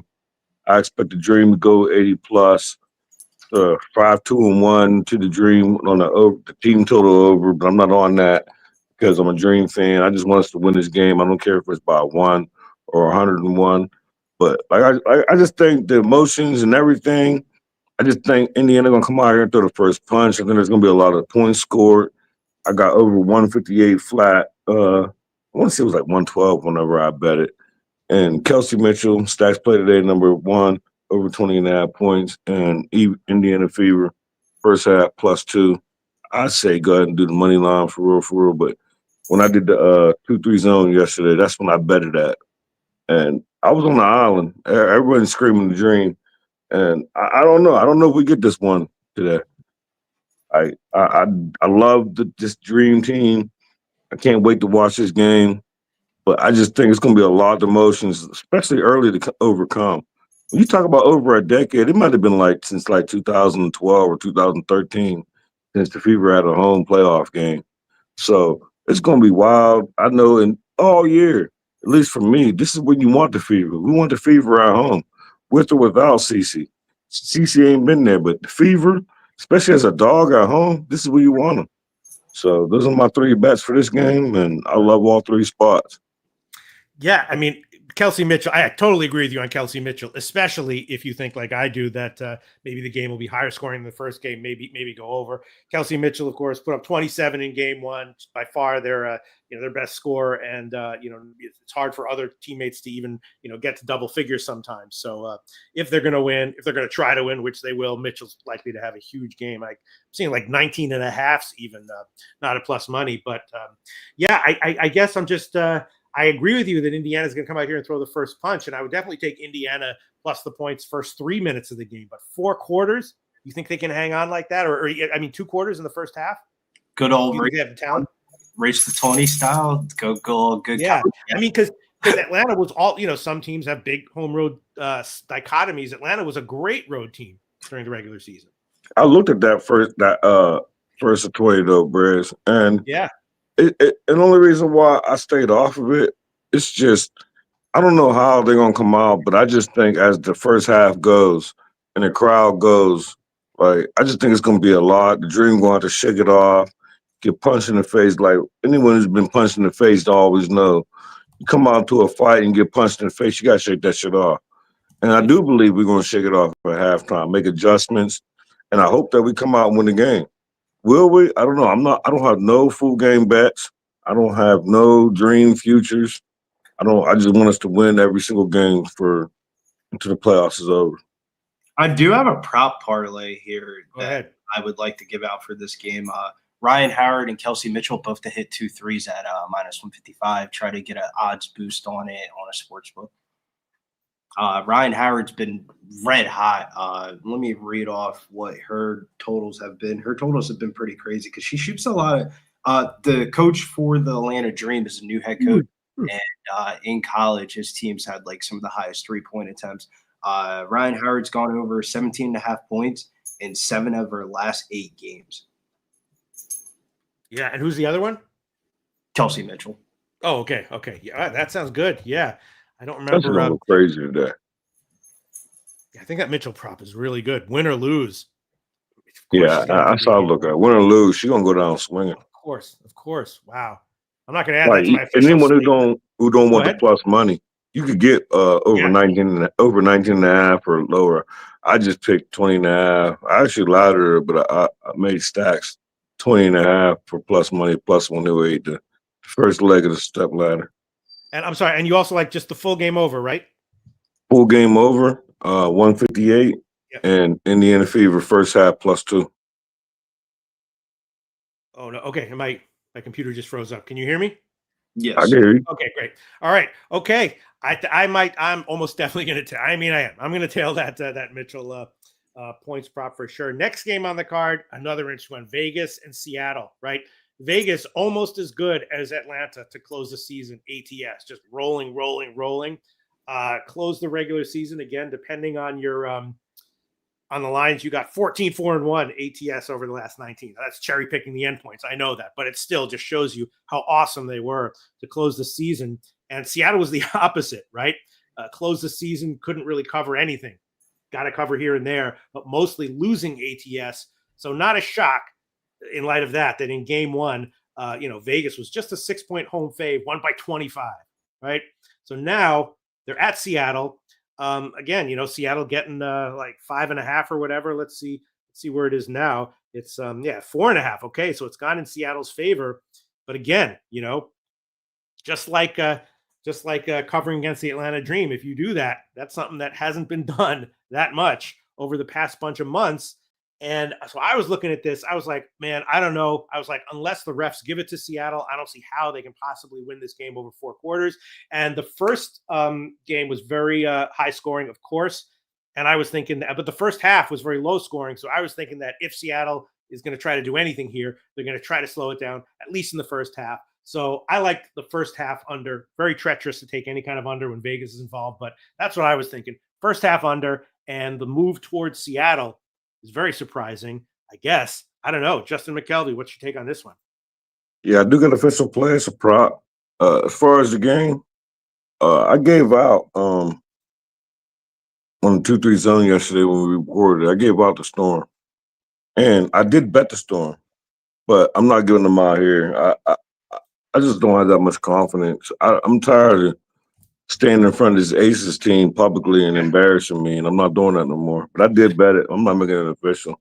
But what I am making official is everybody should know who my favorite player is in the whole wide world. I'm on Nneka Ogwumike over 16.5 points, minus 120, I think it was. And I feel like other people will disagree. I feel like that's the best player on the Storm team, hands down. Is a player prop that I feel like that I've been going through all year.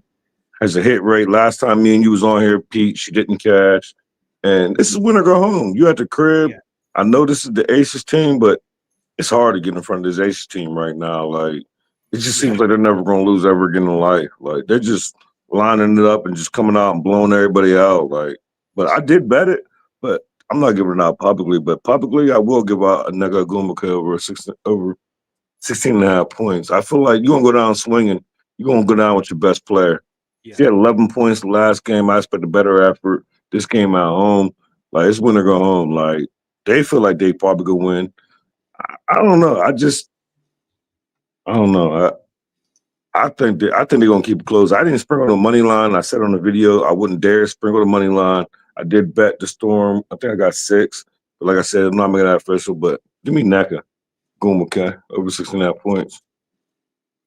Okay. And the first half under, the game 1 was way over. Vegas got over 100 points. Total here is, I think it's gone up a couple of points, but the first half is so low, 78.5, which I guess is endorsing my thoughts on it, but also very scary to take a first half under that low with these teams involved. Billy Brisbane, you've heard what Justin McKelvey has had to say. We know that the line has moved in Seattle's favor a little bit so far. What's your take on this one? Yeah, it feels like a spot where the Storm are going to be a little bit more competitive than what they were last time, but it might be early, not late. I'm not trying to fade the Aces right now. Yeah. I'm not getting in front of that wagon. I kind of lean towards the under in this game. This total kind of has been going up, up to 162. So this is going to complete the 3-point prop parlay today. Ryan Howard, Kelsey Mitchell, Jewel Lloyd, all to have 2+ 3-pointers, and that was plus 156. And then the other play was the Atlanta, Indiana over 159.5. I think Jewel Lloyd has been the key to the Aces. Her coming off the bench has been big for the Aces' success. Like, it's very correlated. She kind of took a step back in a role that she played in for the Storm as like star player on the highest shot attempts in the league to kind of playing off the bench and being a 6-man. And it's translated to this win streak here that the Aces have put together. I think Jewel Lloyd going back to Seattle for a playoff game. Oh, man, Jewel Lloyd going to try to light it up tonight. But I still think this game goes under, though. I'm a little bit more confident in the prop argument, though.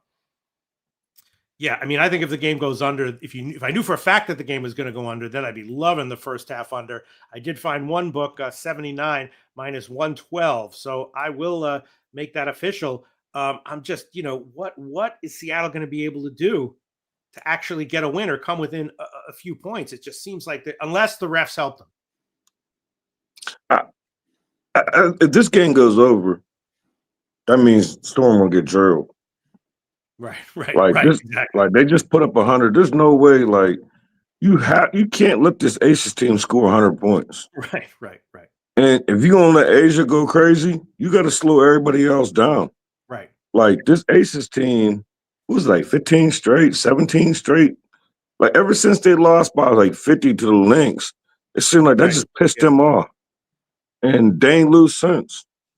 And it's just hard. I did it. Like I said, I've been publicly and stood in front of this Ace. I'm not doing it no more. It's just this Aces team is just doing something. And I seen the stat, and I wish I didn't fall asleep during not that y'all was born. I was just up. My mom's birthday was yesterday, and I was up late, and I'm a tad bit hungover, so I was fighting, and then with Gorgie coming on, it made everything longer. And I just fell asleep. I was fighting, and I was like, I can't miss it. I can't miss it. I was sitting up, and I was laying down, and I was sitting up. Then I washed my face again, and I still fell asleep. But one thing I know is there's a stat, and I have it.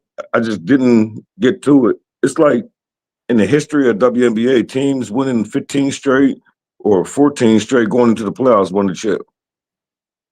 And I did in the videos for 2-3 Zone, I was asking comments like, I need another future. I told one of the guys on the Phoenix Mercury mid-season for a future, and I jumped on the bandwagon late. I don't have no dream futures. I don't usually bet my teams for futures. I just want us to win. I don't want to be disappointed twice. But I got Aces plus 300. I tell somebody in our comments, and I got Aces plus 300 futures. So Wow. I just feel like Really nice. none of these games that they're really playing any of them are close. Like none of them, they're just blowing everybody out. Yeah. Like That's what I the worst mean, thing, Attic. it seemed like the worst thing that could happen was the Lynx to beat them by 50. And I swear it was like, that just pissed them off. And it's been all blowouts. Like, Yeah, and that's my thought. Like, if you think Seattle actually might be able to cover this one, and definitely that means it goes under. You know what I mean? Not going to win a it'd be shootout. like first quarter. Yeah, exactly. So, all right, I'm going to take officially first half under 79 minus 112 because they're going to try to slow the Aces down. Hopefully, the refs will let them do it, and then maybe we will get another low-scoring first half. That's it. I think Justin McElvey. We pretty much. I don't remember the exact picks, but That's not how you say my last name, Pete. Yeah. We go through this all the I'm time. learning. We did a good job, a real good job in WNBA last week. I feel Yeah, like and you said my name right. Now Brizzy here. Now you going back to your old bullshit. All right. Now you're gonna tell me to get the fuck out of here. Remember, you tell me to get the fuck out of here like you did Gorky. I'm pulling up. Hell no. Let me see. If anyone's saying anything in the comment section, yeah, Wager Detective talking about the Aces got bounced. The Aces bounced the Storm for the playoffs last year 2-0, and it was It's hard to get in front of it. I did it, but my cat made me do it. But it's just hard to get in front of this Aces team right now. Oh, impossible. That's what I'm saying. Oh, could be a little bit excited, B Stu might not be 100% healthy for tomorrow's slate. Mark A likes Atlanta full game. He says Indiana maybe first half, but Atlanta just too deep. I'm gonna get y'all Jewel for tomorrow. I'll probably be on there, but the line's probably gonna move. Anybody who don't know, there's a such thing as called playoff cloud. If you don't know, look it up for the New York Liberty. Her points last game, I bet it at over 10.5. She had 23.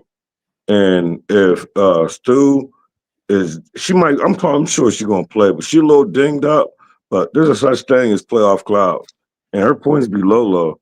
And whether it's Stu play or not, it's gonna be like 10 or 11 points. Like I'm just telling you, like just look at her playoff points through the history of her being on there.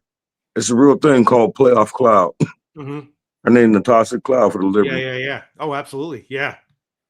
Wow. I bet it already. I'm giving out on tomorrow's show in case anybody who's not here or I'm not invited or I fall asleep or something happens. Because this hangover is rough. So I expect to be here tomorrow, but just in case, Natasha Cloud tomorrow for New York Liberty. No, hangover or not. If someone's watching a video and they fall asleep, it's the host's fault. It's the people on camera. It's their fault, right? So if anyone's asleep right now watching this and they wake up, that's our fault. It's not their fault. We need to look in the mirror. Yeah, I fought hard. Luck, I don't even know what woke me up, but I woke up during the Dodger game. Yeah. I was like, shit. I didn't even post my stacks in the Colorado game. In case anybody didn't see it, stats play today number 2 was Colorado Rockies team total over 4.5 minus 105. Okay. All right. Yeah. The Ron Crawford likes Colorado on the money line. We're all kind of liking Colorado there. The total is a little bit more iffy, but yeah, definitely all liking Colorado. All right. Great breakdown, guys. I think we have some really nice plays here. One official play for me: Vegas, Seattle, first half under 79 minus 112. Billy Brisbane, you want to review your official plays? Yes, Indiana, Atlanta, over 159.5. Wasn't as fortunate as Stacks to get that 158.5. And then the player prop parlay today, yeah, we're going with a player prop parlay, is Ryan Howard, Kelsey Mitchell, Jewel Lloyd, all to have 2 plus 3-pointers at plus 156 at FanDuel. Sounds good. And Justin McKelvey, you want to review your official plays? Yep, I'm on Indiana Fever +2 first half. I'm on Kelsey Mitchell over 20.5 points plus 108. I'm on the Indiana Fever Dream over 158. There wasn't much of juice. I want to say it was like 112, but I don't have it. Jose got it. And my fourth official play is give me NECA over 16.5 points, minus 120, I think it was. All right. Sounds great, guys. We'll see you again next Tuesday. Thanks very much. All right, Jose, you asleep? Are you I think we put Jose to sleep. No, firmly awake. Oh. Firmly awake. Good. That means it was a good segment. All right. Yeah. Our baseball segment was so boring that it puts people to sleep, but that was great. I mean, I'm glad it didn't put everyone to sleep. I mean, there were like 5 different guys who weren't asleep during the baseball segment. I think that's like to be proud of. Nut Flush 16. Shout out Nut Flush 16. Hell yeah. Texas A&M was very, very good. Nut Flush 16. I stayed off that one. I didn't touch it, but I had a good college football week last week. And General King Al's asking for my 3 best college game this week. I have to look over the whole friggin' slate. I don't even remember, but maybe I'll post them on Twitter or send them out to people or whatever. I mean, they might not. You could join. You could jump on a screen with us later in the week. Yeah, sure. Yes, I'll do that. I know you're a busy man, Pete. I know you're a busy man. You know, the Brooklyn lifestyle's tough. Yeah, it is very tough. Someone needs to make a documentary about how tough it is so the whole world can know. Oh, man. Jose Bouquett, Kelsey Mitchell. I'm not saying that's a lock. I think that's a really good play. Okay, well, that's exciting. Exciting. On the points, I think you should tail it. Because win or lose, if they win, it's because she went off. If they lose, they tried to make her go. She tried to do it. She tried to make them win by going off. And that's just not – I can't believe – I'm actually a little bit surprised. I didn't check the – what was the number? What number did you get? 20.5 of plus money or 19.5 at a favorite line. It's a surprisingly low number. I would recommend you personally tail that. Recommend it. Forgive me for my ignorance, Pete, but what team does she play for? What team does she play for? I think she plays for the Golden State Liberty or Indiana. That's right. Indiana. No, I know this shit. I know this shit. I genuinely did not, so I needed to write that down. Okay, all right. Indiana Fever. I have that down. No pressure, Justin. You'll fall asleep during our baseball segment, so now we're going to tell you your points prop. All right, man. Jose Bouquett. Very, very long show, but it was fun. I think we gave out some nice analysis. I think we gave out some nice picks. We had some good times with the awesome comment section. As always, shout out to AM. I love seeing AM's takes, his analysis, his reasoning. Shout out to you, AM. I'll just take a second there. And I guess that's it for the show, right, Jose Bouquett? Yeah, I guess so, Pete. You doing anything exciting this week, Pete? Yeah, I'm going to AC to hang out with. I want to do I want to do videos and shit. I want to pretend that there. What day are you getting there? I want to do a spoof of The Godfather where I say that there's a mole in the Pub Sports Radio crew and he's connected to Who Banging, and we fix all family business this weekend in Atlantic City, making fun of The Godfather. I also want to take a video of me playing poker with DJ Big Boss where we're both international billionaires and we keep raising each other 50 million, 100 million, 200 million. And then eventually one of us has 4 kings, the other one has 4 aces. I got a lot of thoughts, Jose Bouquett. But I'm very interested. I want to see all of these things. I'm Yeah. extremely interested in every single thing you just said. Yeah, and do like you never saw what's that Eddie Murphy movie with Dan Aykroyd? Trading Places. Trading Places. Trading Places. I want to do that. Walking into Caesars, telling them how you picked a couple of Notre Dame totals out of your ass. Well, you better have a pretty big ass if you're planning on making any money in this town. It's gonna be fun. We're gonna have a good time, Jose Bouquett. What day are you getting there? Thursday. Oh boy. So what about Friday? You come on Betting with the Bag. Yeah, sure. Live from AC. No question about it, baby. No question about it. All right, beautiful. Well, I'll text you on Thursday asking what you want to cover then. Okay, right on. That does it for this show. We'll see you next Tuesday.